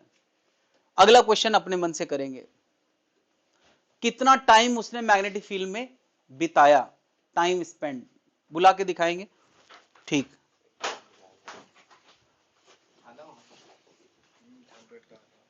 लिखना है भाई, तुम लोग कितने आलसी किस्म के लोग हैं।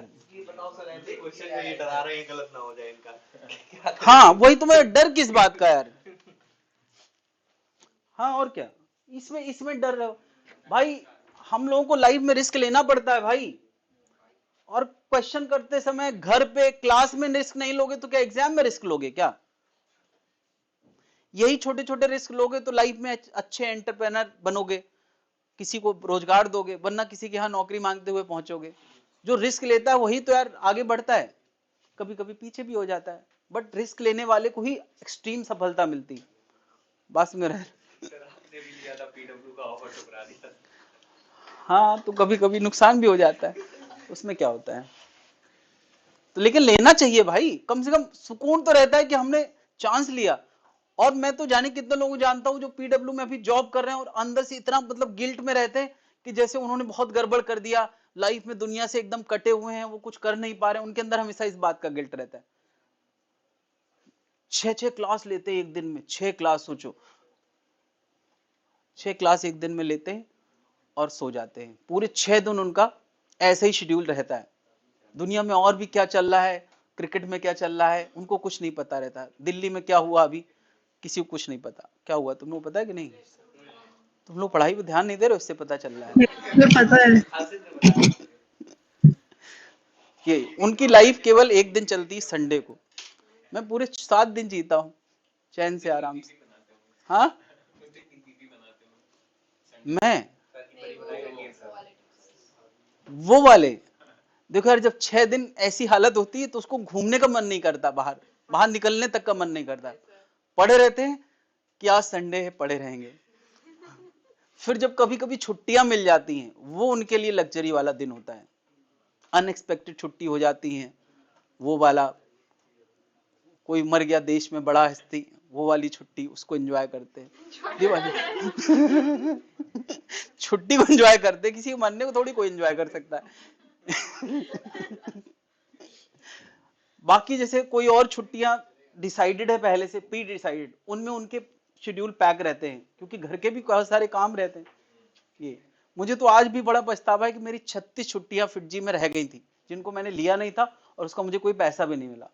मैं चाहता तो यार पूरे 5 साल में 36 छुट्टियां अगर यूज करता, कितना मतलब, मुझे आज भी पछतावा है। अब मैं अगर कहीं जॉब करूंगा तो सबसे पहले छुट्टियों का चार्ट बनाऊंगा, किस किस दिन छुट्टी है, और पूरा प्लान होगा मेरा अगले 5 साल तक का, इस समय यहाँ जाऊंगा, इस समय यहाँ जाऊंगा, वगैरह वगैरह, अगर करूंगा। नहीं, पहले तो बहुत सोचना पड़ेगा करने से पहले कि ये सब जो मैं बोल रहा हूँ उनके लिए वो सब मेरे साथ भी होगा। उसके लिए मैं मेंटली प्रिपेयर्ड हूं नहीं। हाँ भाई, क्या आंसर आया टाइम पीरियड का? अरे यार, पूरा सर्कल होता तो टी टाइम होता, वरना क्या होगा, T/2, और टी हमने क्या पढ़ा है, /2, तो कितना आ गया, πm/QB। ठीक है। तो नौकरी में बस एक ही सुख है यार, कि सेफ सैलरी होती है। दुनिया में क्या हो रहा है, कंपनी का क्या हो रहा है, कंपनी फायदे में गई, घाटे में गई, बंद हो गई, किराया जा रहा है कि नहीं, इससे कोई मतलब नहीं। हाँ बस, और जितनी आ गई उतनी अपनी है, क्योंकि जितनी जमा है वो लोग बताते हैं कि आपका ये जमा, वो जमा, ग्रेच्युटी होती है, पीपीएफ होता है, और पता नहीं क्या क्या होता है, वो मिलती नहीं है। अगर कोई उसकी उम्मीद पाल के बैठा है तो वो अलग दुखी, उसका दुख का लेवल अलग है। एक ग्रुप बना हुआ है फिटजी पीड़ितों का, कोई कहता मेरे 20 लाख पी गया, कोई कहता 12 लाख, कोई कहता है 15 लाख। मैं भी देख लेता हूँ, याद आ जाता है कभी कभी अपना कि 10-12 लाख मेरा भी, मगर दुख नहीं होता, क्योंकि मैंने मान लिया था कि ये होगा कभी ना कभी। हाँ, अपना मान ही नहीं था यार, वो तो म्यूचुअल था। वो लेके निकल लिया। मैं लेके निकलता तो मेरा होता, वो लेके निकल लिया तो उसका हो गया।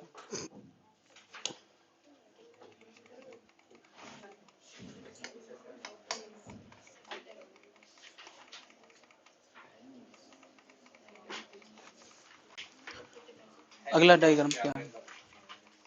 तो हम लोगों ने यार अभी तक के पूरे डिस्कशन में एक बात कॉमन रखी है, चार्ज को जब भी मैग्नेटिक फील्ड में चलाया है तो चार्ज और वेलोसिटी के बीच में कितना एंगल रखा है, 90 डिग्री। ये यार इतना सब कौन लिखता है? हाँ वही तो मैं कह रहा हूँ, उसके बाद भी इतना लिखा हुआ है।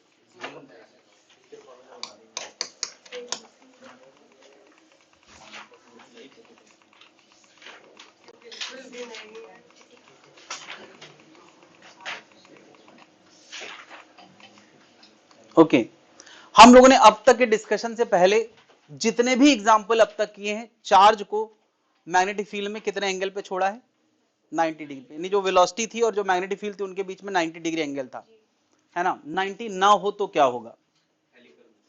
तो देखो यार, अगर मैं चार्ज को ऐसा v की वेलोसिटी देता हूं, कितने डिग्री पे है? अरे देखो मैग्नेटिक फील्ड ऊपर बनाई है, 90 डिग्री पे है, और 90 डिग्री पे तो इसको सेंटर की तरफ फोर्स लगेगा, टर्न करेगा, फोर्स सेंटर की तरफ लगेगा, टर्न करेगा, फोर्स सेंटर की तरफ, और ये कैसा मोशन करेगा? सर्कुलर। तुम कहोगे सर अभी तो आप ऐसा वाला सर्कुलर दिखा रहे थे, तब मैं मैग्नेटिक फील्ड ऐसे दिखा रहा था। यार क्या ये सीन और ये सीन सेम ही है, बस व्यू का अंतर है। यहां मैग्नेटिक फील्ड ऐसे है, कैमरा अगर इधर लगाया होता तो लाइनें नजर आती, ऐसे लगाया है तो अंदर जाती हुई नजर आ रही है। क्या ये सीन और ये सीन सेम ही है? तो अभी तक मैंने ये सीन क्यों नहीं बनाया? अरे तुम कहते सर सर्कुलर दिख ही नहीं रहा है, उसमें सर्कुलर दिख रहा था, इसमें सर्कुलर लग रहा है क्या? लेकिन अब तुम समझ गए हो तो इसको सर्कुलर मान ही लोगे। ये लग रहा है सर्कुलर? एक मिनट मैं चला कर दिखाऊं।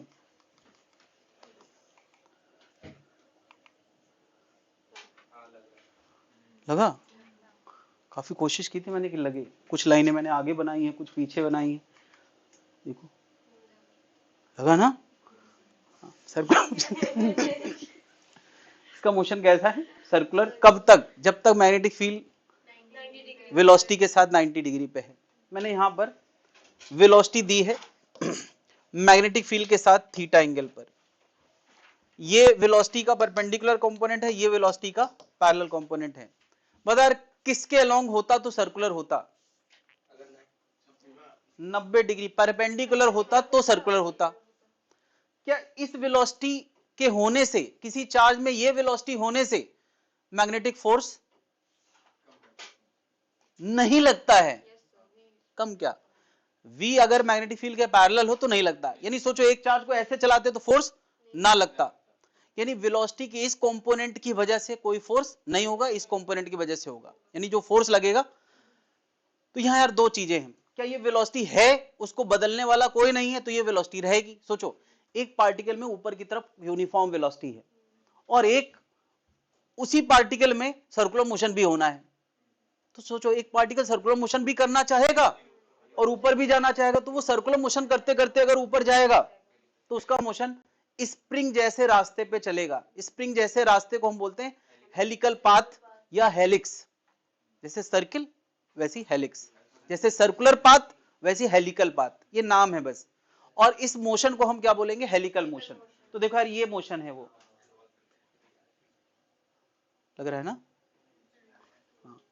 ये ऊपर जाते जाते सर्कुलर मोशन कर रहा है। तो अभी क्योंकि यार अगर हम यहां से झांकेंगे तो हमें एक सर्कुलर सर्कल भी दिखाई देगा नहीं, और हर रास्ते के बीच में कुछ गैप भी मिलेगा। ये गैप कौन लाया है? वेलोसिटी का पैरेलल कंपोनेंट। और सर्किल कौन लाया है? वेलोसिटी का। तो यहां हम क्या बातें करने वाले? पहली बात तो हम रेडियस की कर ही सकते हैं, और रेडियस के लिए कौन सा कंपोनेंट जिम्मेदार है? तो बता यार इसके रेडियस का फॉर्मूला क्या होना चाहिए? हाँ, m v perpendicular upon Q B, और वी परपेंडिकुलर मैंने क्या लिखा है? V sine theta upon Q B. क्या जनता समझ गई? नो डाउट के में, वी में ये सब फॉर्मूले बदले जा सकते हैं, है ना। यहां थीटा क्या है मैंने बताया? थीटा किसके किसके बीच का एंगल है? हाँ, नो, v और b के बीच का एंगल है। तो ये radius of circular motion, sorry helical motion होगा। साथ में कोई पूछे इसका टाइम पीरियड क्या होगा, तो टाइम पीरियड का फॉर्मूले में तो वेलोसिटी होता ही नहीं था, और वेलोसिटी होता ही नहीं है तो टाइम पीरियड में कोई फर्क नहीं आएगा, जैसा पहले हमने पढ़ा है वही। इसीलिए टाइम पीरियड का फॉर्मूला इंपॉर्टेंट है, ठीक है। टाइम पीरियड चाहे हेलिकल मोशन का हो चाहे सर्कुलर मोशन का हो, एक ही जैसा रहता है, क्योंकि उसमें वेलोसिटी वाली चीज है ही नहीं। क्लियर है भाई लोग? फ्रीक्वेंसी क्या होगा, ओमेगा क्या होगा, निकाल लेंगे कि नहीं, सब टाइम पीरियड से आ जाएगा। हालांकि यहाँ फ्रीक्वेंसी और ओमेगा की बात नहीं होती, फ्रीक्वेंसी की बात एक ही रास्ते में रिपीट हो तभी होती है, उसका मीनिंग भी तभी है। टाइम पीरियड का भी मीनिंग एक्चुअली तभी है, लेकिन यहाँ पे हम क्या मान लेते हैं कि जैसे यहाँ से सर्कल चालू हुआ और करते करते वापस यहाँ आ गया तो एक टाइम पीरियड हो गया, यहां से शुरू हुआ वापस यहां आ गया, यानी अपने ही रास्ते में ठीक ऊपर आने पर एक सर्किल पूरा हो जाता। अगर ये कंपोनेंट वाला मामला ना होता, सीधा सीधा वाला मामला होता, तो उसी को हम क्या बोल देते हैं, टाइम पीरियड। अब टाइम पीरियड का मीनिंग थोड़ा बदल गया है, ये एक ही रास्ते को रिपीट नहीं कर रहा है, बल्कि उसी रास्ते के ठीक ऊपर आ जाता है या ठीक नीचे भी आ सकता है, डिपेंड करता है कि वेलोसिटी हमने कैसे दी है। क्या बात समझ में आ रही है? एक और नया नाम यहां इन्वॉल्व होने वाला है जिसको हम बोलते हैं पिच। तुम्हें याद है यार, स्क्रू गेज वाले टॉपिक में पिच एंट्री किया था, और पिच को हम क्या बोलते थे, वो थ्रेड्स जो बने होते हैं उनके बीच का गैप। तो यहां भी वही बात है, ये जो ट्रैक्स बने हुए हैं उनके बीच जो गैप है वही है पिच। और वो ट्रैक के अलोंग मोशन आया है, इस लाइन में मोशन आया है, तो उसके लिए कौन सा कंपोनेंट जिम्मेदार है और कितने टाइम में वो अंतर आ जाता है, एक चक्कर के टाइम में वो अंतर आ जाता है। तो एक चक्कर में वो वेलोसिटी कितना चलेगी, तो एक चक्कर में कोई वेलोसिटी है तो कितना चलेगी, तो v इंटू टी से लिखते हैं कि नहीं? तो बताओ यार, पिच मतलब एस वाई लिख सकते हैं, या distance between two track, distance between two tracks ये लिख सकते हैं। और वो कितना होगा, वो होगा v into T, v into T होगा यार। तो v कौन वाला, पैरेलल वाला, कितना है, v cos थीटा, ये हमें अच्छे से याद रहेगा। टाइम पीरियड कितना है, 2 पाई m अपॉन क्यूबी, ये हमें अच्छे से याद रहेगा। तो ये फॉर्मूला ना रटो, टाइम पीरियड रटो, रेडियस रटो, रेडियस तो वैसे ही याद आ जाएगा, ये इससे v परपेंडिकुलर तो v sin थीटा याद आ जाएगा। और ये vt सबको रटा ही होता है, यूनिफॉर्म मोशन तो s बराबर vt। क्लियर है भाई? तो ज्यादा यार इस टॉपिक में याद रखने को नहीं है। अगर हमारे पास रिकवरी प्लान है तो घर पे एकदम बिल्कुल ब्लैंक होके बैठे तो भी पूरा टॉपिक आराम से रिकवर कर सकते हैं। एक ही फॉर्मूला था q we B sine theta, उसके बाद सब कुछ तुमने पुरानी मैथ से जोड़ा है, कुछ भी नया है ही नहीं, पुरानी बातों को रिकॉल करते जा रहे हैं, टॉपिक बढ़ता जा रहा है। बात क्लियर है? मैंने अभी यार एक चीज बताई है 3 रूल के जरिए, वेलोसिटी, मैग्नेटिक फील्ड, तमाचा। नहीं तो क्या तमाचा और मैग्नेटिक फील्ड आपस में, ये तो बाकी गद्दी और तमाचा के बीच में एंगल कितना होगा, 90। तो उंगलियों यानी मैग्नेटिक फील्ड और तमाचे के बीच में एंगल 90 है, वेलोसिटी और तमाचे के बीच में एंगल। इसका क्या फायदा है, अगर कभी वेक्टर लुक में कोई वेलोसिटी और फोर्स दे तो उनका डॉट प्रोडक्ट क्या होगा, 90 डिग्री है। तो मैग्नेटिक फील्ड और फोर्स दे, उनका डॉट प्रोडक्ट क्या होगा, मैग्नेटिक फोर्स और एक्सेलेरेशन दे, यार फोर्स और एक्सेलेरेशन तो हमेशा से एक ही लाइन में होते हैं, उनका डॉट प्रोडक्ट क्या होगा, वेलोसिटी और एक्सेलेरेशन दे, उनका डॉट प्रोडक्ट क्या होगा। कितने तरह के क्वेश्चन हो गए, फोर्स और एक्सेलेरेशन, वेलोसिटी और मैग्नेटिक फील्ड के साथ 90 डिग्री पे होते हैं। तो अभी यार डॉट प्रोडक्ट जीरो करा के कोई आंसर नहीं निकलवा सकता क्या, कोई एक कंपोनेंट अननोन होगा तो निकाल सकते हैं। क्या जनता समझ पा रही है? जैसे मैंने एग्जांपल के तौर पे ये लिखा है, नहीं लिखा है, ये लिखा है, देखो आजकल के जेनजी लोग ऐसे तो पोस्ट कर रहे हैं। हाँ ये फ्लेमिंग्स रूल, यस। जिन लोगों ने फ्लेमिंग्स रूल पढ़ के कुछ मुकाम हासिल कर लिया है वो ये सब नहीं करते हैं, जिनसे नहीं हो पाता है वो ऐसे करते हैं, या ब्रो ये मेरा रह गया हाँ भाई, वेलोसिटी और फोर्स, देखो यार मैंने वेलोसिटी दिया है, एक मिनट, वेलोसिटी और फोर्स, हाँ सही तो कह रहता है, वेलोसिटी और फोर्स, मैग्नेटिक फील्ड और force, velocity acceleration, force acceleration, magnetic field acceleration, सब 90 डिग्री पे। तो 90 डिग्री पे तो इनका डॉट क्या होगा, जीरो होगा। अच्छा ये मैंने फोर्स ऐसे दिखाया है, तो कोई एक अननोन, देखो मैंने एक्स, ये आई वाला कंपोनेंट अननोन रखा था, तो सॉल्व होके आई आ गया कि नहीं। क्या ऐसे ऐसे क्वेश्चन किनके बीच में पूछे जा सकते हैं, v डॉट एफ और v डॉट a क्या होगा, 0 होगा। b डॉट f और b डॉट a क्या होगा, 0 होगा। और क्या रह गया, और कुछ रह गया, हाँ क्या जनता समझ गई, और कुछ रह गया क्या इसमें? इतने तरह के डॉट हम 0 लिख सकते हैं क्योंकि हमें पता है, रूल से पता है।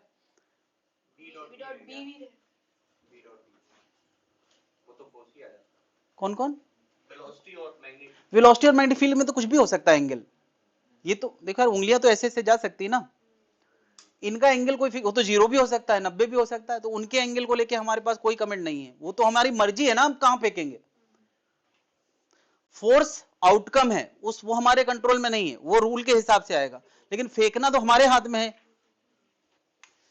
एक तो इस पे क्वेश्चन आ सकते हैं।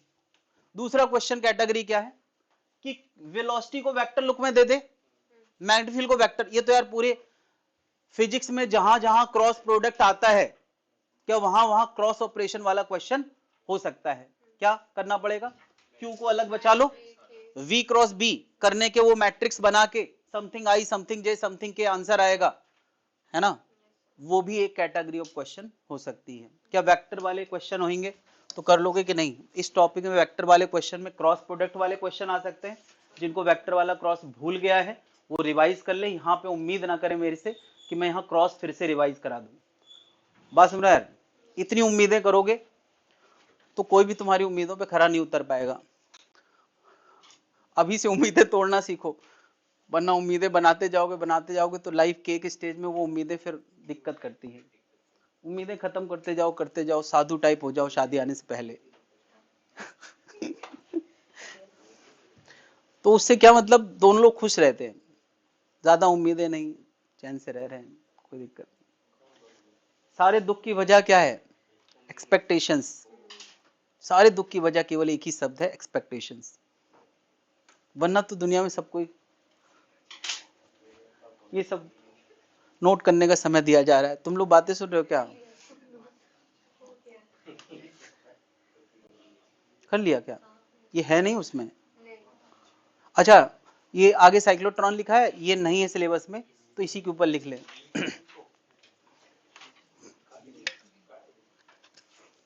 ये एडवांस में है, नहीं तुम लोग उसका अनादर मत करो।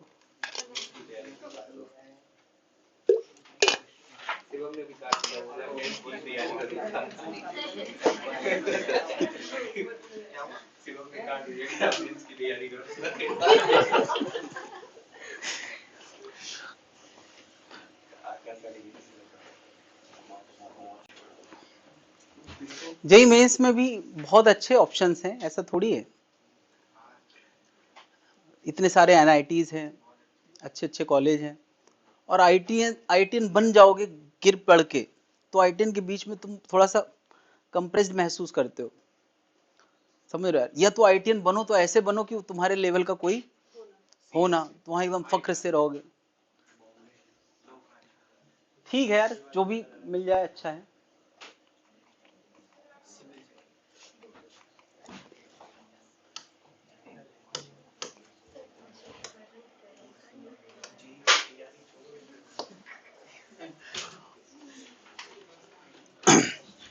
यार मैं थोड़ा सा इसके बारे में बता देता हूँ, इसलिए क्योंकि ये फोर्स पे बेस्ड है, लॉरेंट्ज फोर्स पे बेस्ड है, इसलिए इसको पढ़ लेते हैं हम लोग, है ना। और दूसरा क्या है कि टेस्ट सीरीज वाले तो इस पे बात करते ही करते हैं, तो हम लोग कब तक बचेंगे, ठीक है, थोड़ी सी बात कर लेते हैं। तो इस डिवाइस का मेन काम क्या है, इस डिवाइस का मेन काम है कम जगह लेके चार्ज को एक्सलेट करना। एक्सलेट कराना हो, इस कमरे के बराबर इलेक्ट्रिक फील्ड क्रिएट कर दो, यहां चार्ज छोड़ोगे वहां एक्सलेट होके गिर जाएगा।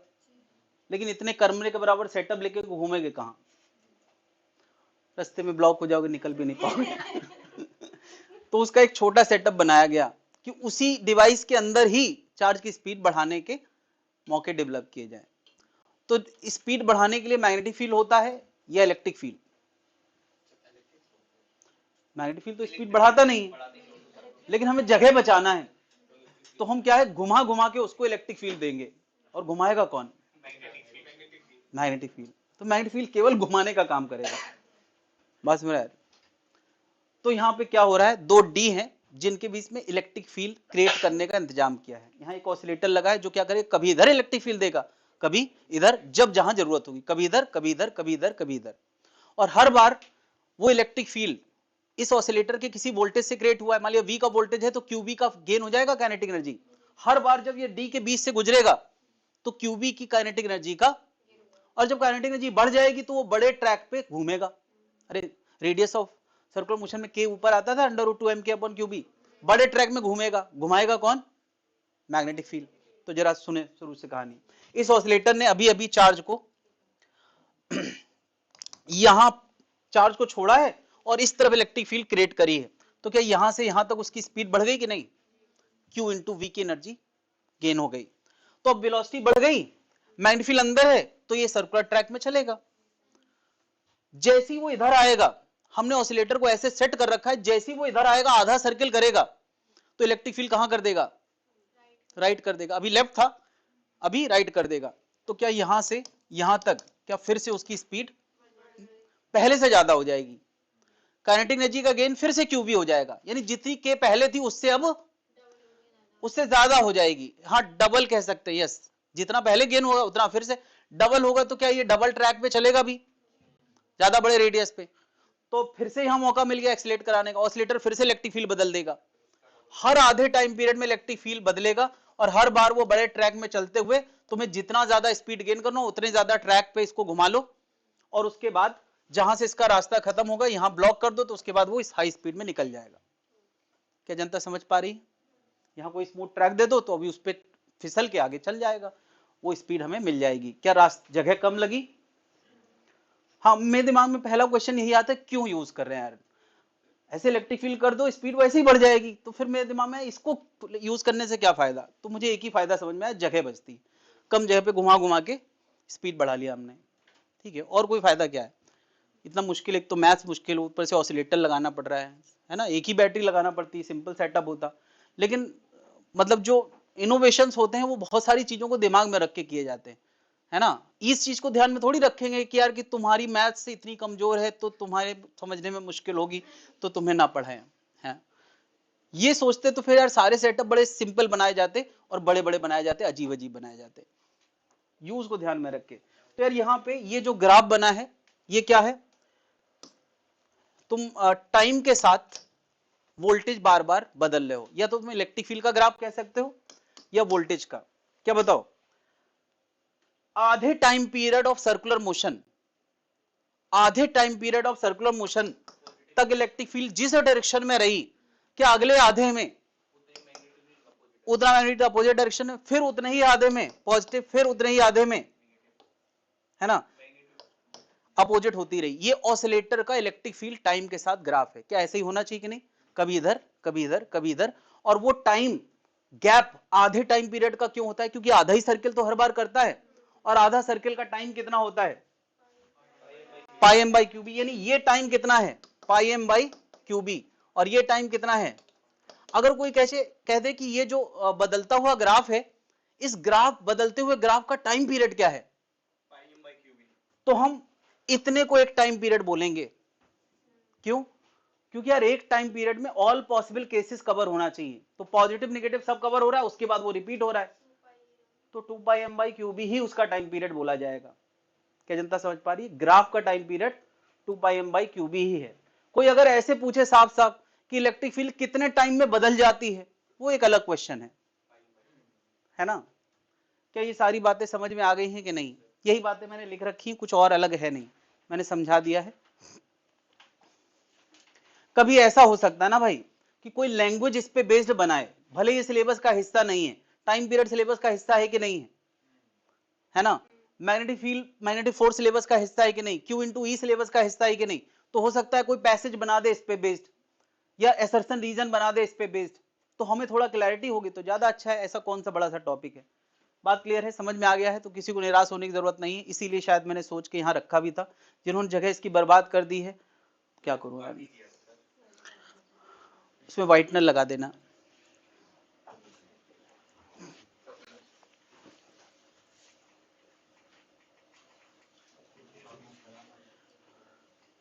ये इसका टॉप व्यू था, ये इसका साइड व्यू दिया है, सेम चीज का। डन।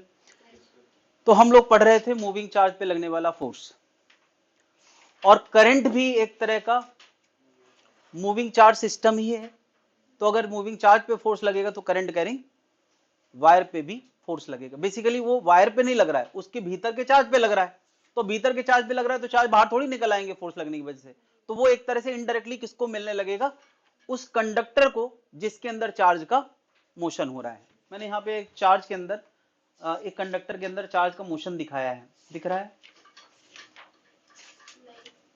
मुझे भी नहीं दिख रहा, अभी आएगा, आ गया।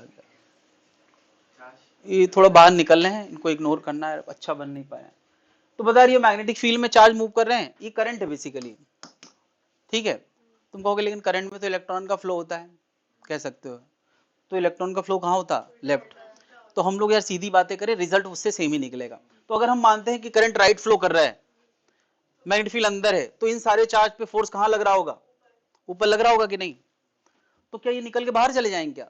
अब चार्ज पे ऊपर लगेगा तो इनडायरेक्टली किसको लगेगा, ये कंडक्टर पे लगाएंगे। कंडक्टर, क्या ये कंडक्टर ऊपर चल देना चाहिए कि नहीं? अगर कोई रोक के ना रखे तो ये कंडक्टर ऊपर चल देगा मैग्नेटिक फील्ड में, यानी मैग्नेटिक फील्ड किसी कंडक्टर को चला देगी।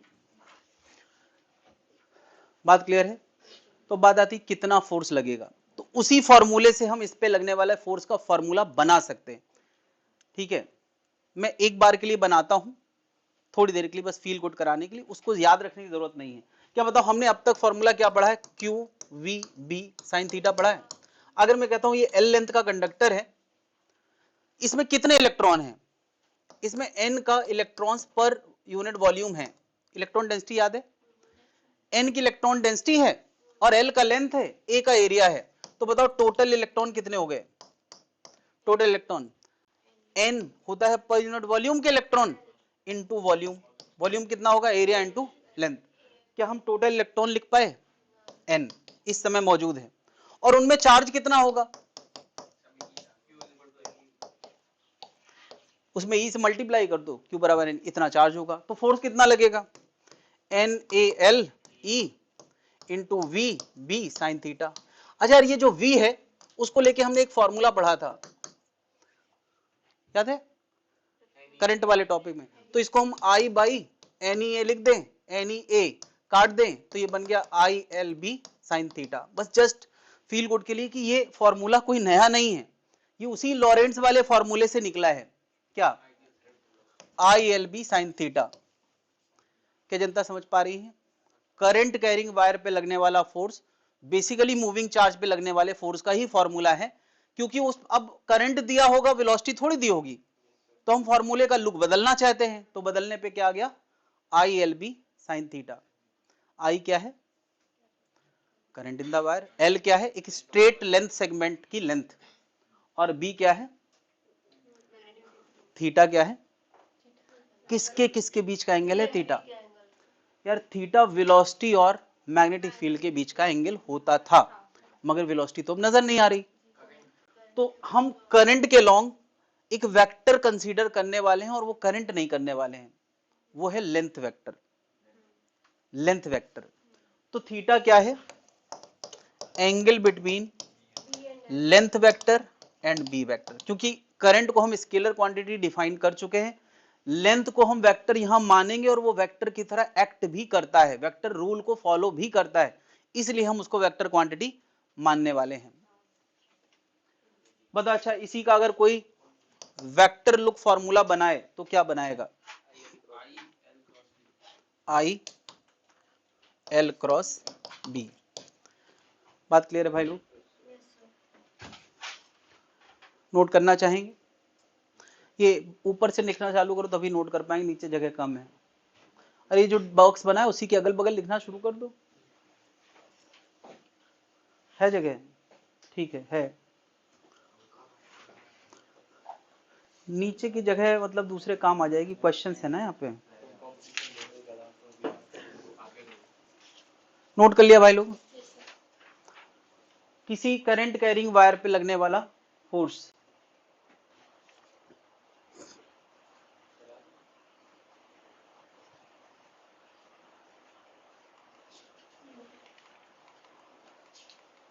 मैंने कहा यार लेंथ जो है ना यहाँ वेक्टर की तरह काम करती है, इस बात का क्या मीनिंग है?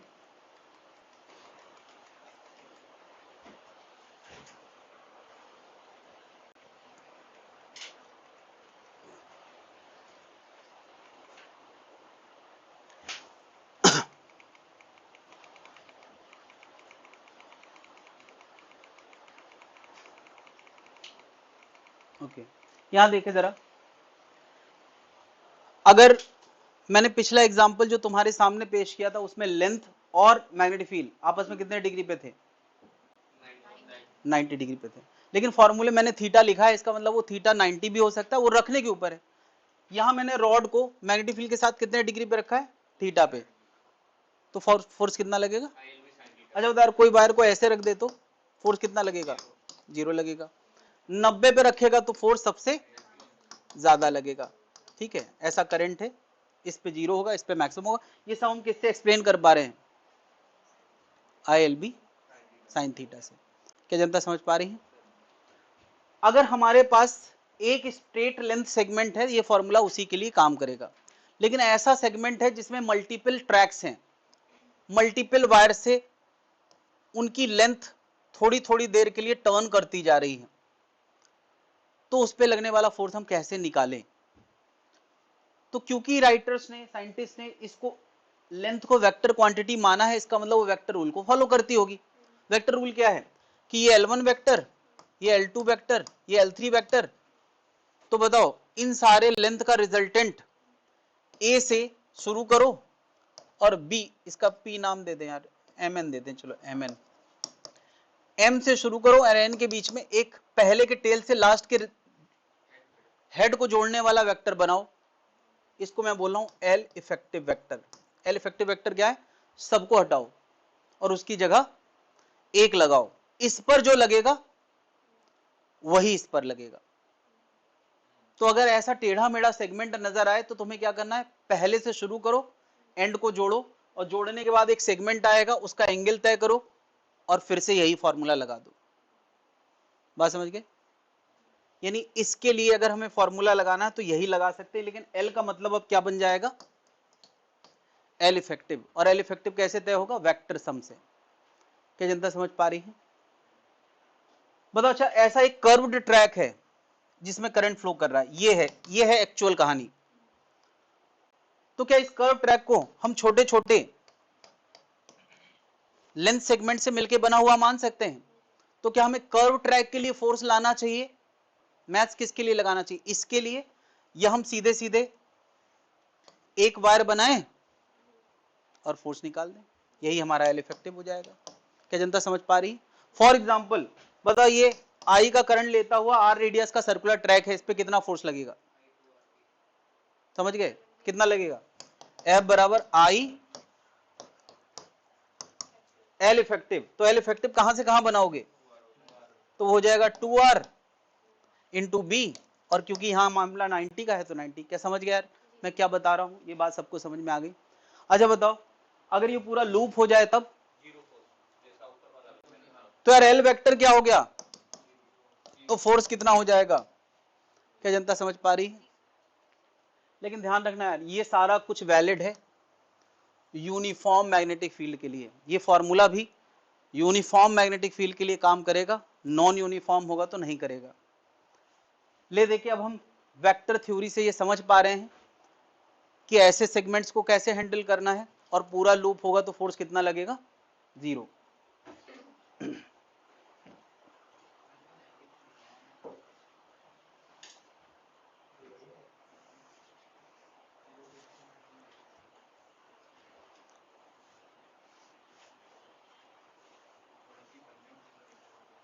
एक क्लास टॉर्क, 2 क्लास बायोसेवर्ट,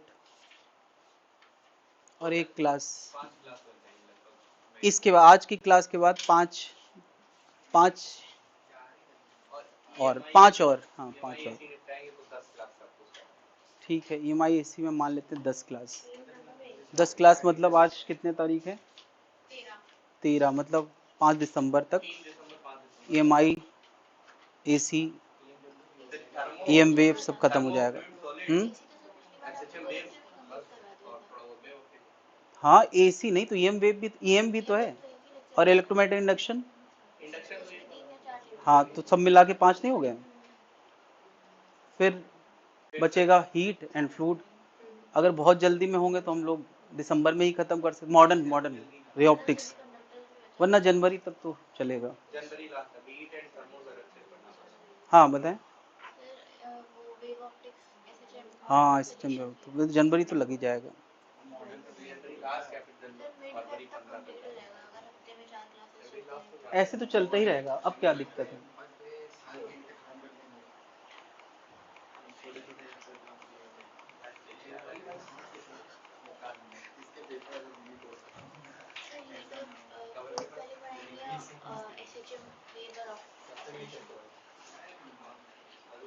क्या होना चाहिए देख लेंगे, अभी क्या जल्दी है। हाँ भाई ये देखो यार, आई आई आई ऐसे जा रहा है, ये ए आर रेडियस का सर्कुलर ट्रैक है। बताओ इस पूरे सेगमेंट में, इस पूरे में कितना फोर्स लगेगा। आईएबी आर रेडियस का है। हाँ I2R हाँ बी दिया है, बी का मैग्नेटिक फील्ड अंदर की तरफ है, समझ गए। अच्छा ट्वाइस ऑफ रेडियस, तो फोर्स कितना, तुम्हें ये देखना है इस कोने से दूसरे कोने को जोड़ने वाला कितना है, नहीं तो कितना हो जाएगा I 2A into B, नहीं हो जाएगा, नहीं दिया ना ये, कोई बात नहीं, समझ में आया ये क्या मैंने बताया। अच्छा तो ऐसा एक ट्राइंगल दे दिया जाए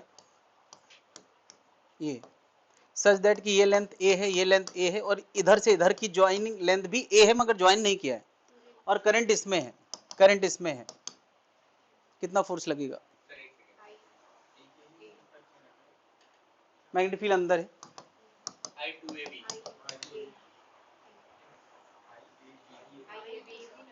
एंड से एंड जोड़ोगे तो एल इफेक्टिव ए हो जाएगा, तो आई ए भी लगेगा, समझ गए। हमें एंड जोड़ना है यार, बार बार मैं बता रहा हूं, एंड जोड़ना है, जो लेंथ आएगा उसके हिसाब से फोर्स लगेगा।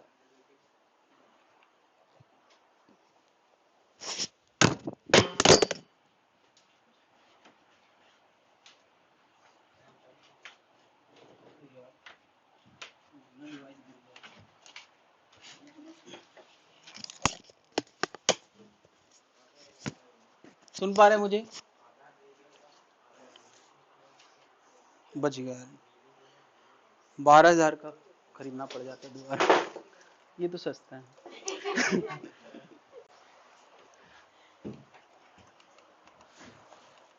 हाँ भाई ये वाला क्वेश्चन दिया है, यहां एक वायर है जिसमें आई नॉट का फिक्स करंट फ्लो कराने का इंतजाम किया गया है, ये करंट बदलने वाला नहीं है, कुछ भी हो जाए, और ये ऐसे जमीन के 2 रेल रोड ट्रैक पे रखा गया है। क्वेश्चन पे ध्यान दें, ये जमीन पे 2 रोल ट्रैक पे रखा गया, तो उसके एमजी को नॉर्मल एक्शन ने रोक रखा है, एमजी की चिंता करने की जरूरत नहीं है। ओके तो मैं इस पे पहला क्वेश्चन क्या पूछ सकता हूं कि इस पे कितना मैग्नेटिक फोर्स लगेगा। अगर मैग्नेटिक फील्ड अंदर की तरफ है, ये जमीन पे है, सब कुछ चल रहा है, इसके एमजी को किसने रोक रखा होगा, नॉर्मल एक्शन ने, और मैग्नेटिक फोर्स किस डायरेक्शन में लगेगा, जैसा डायग्राम दिख रहा है उस हिसाब से।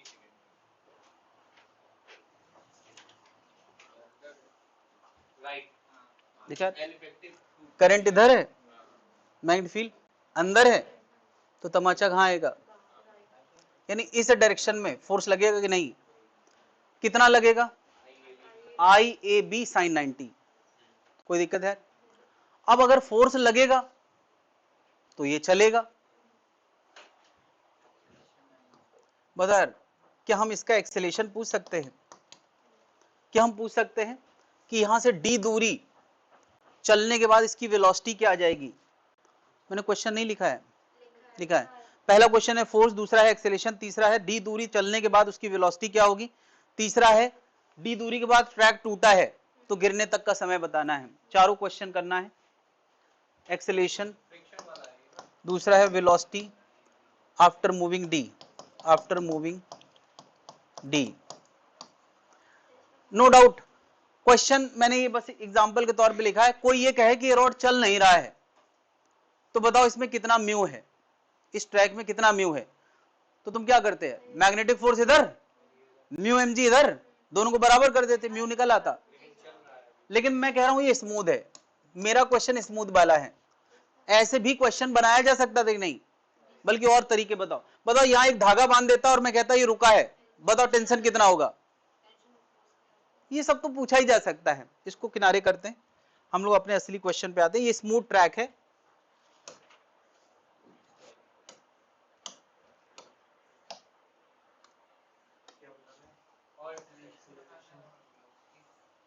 एक्सेलेरेशन बताना है, वेलोसिटी बताना है,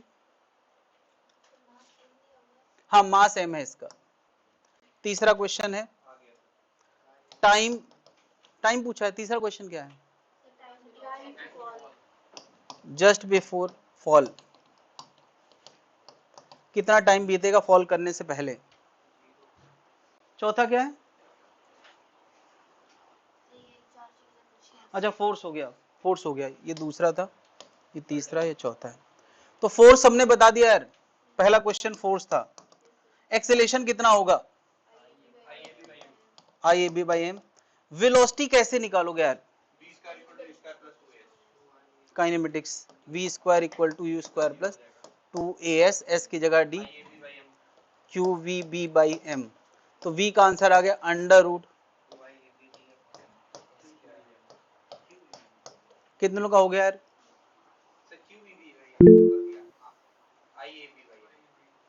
एक minute, sorry sorry sorry,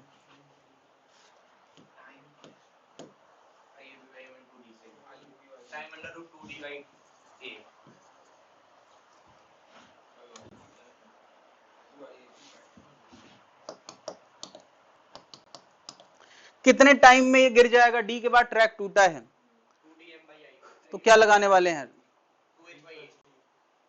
v equal to U plus A T, yes S equal to, ये ज्यादा अच्छा है, S equal to U T plus half A T square. तो टाइम आएगा under root 2s by A, और A की जगह क्या लिख देंगे, I A B by M. Clear भाई लोग।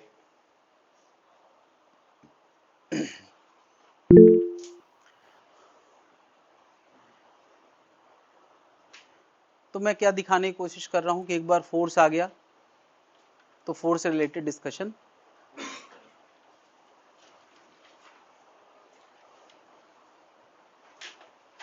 शुरू हो गया। S equal to U T plus half A T square, s दिया है डी, यू जीरो है, half A T square.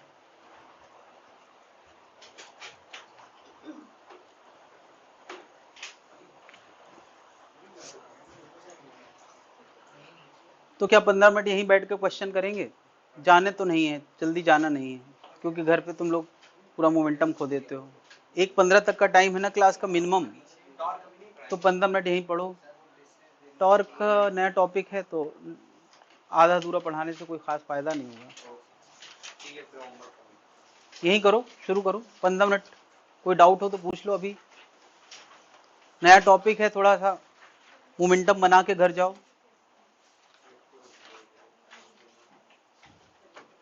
First section पूरा खत्म हो गया है, उसके क्वेश्चन अब कर सकते हैं। कितने क्वेश्चंस हैं, मात्र 37, और 4 और रिपीटेड हैं। किसके हैं, साइक्लोट्रॉन, साइक्लोट्रॉन तो मैंने पढ़ा दिया ना, अब करो सब।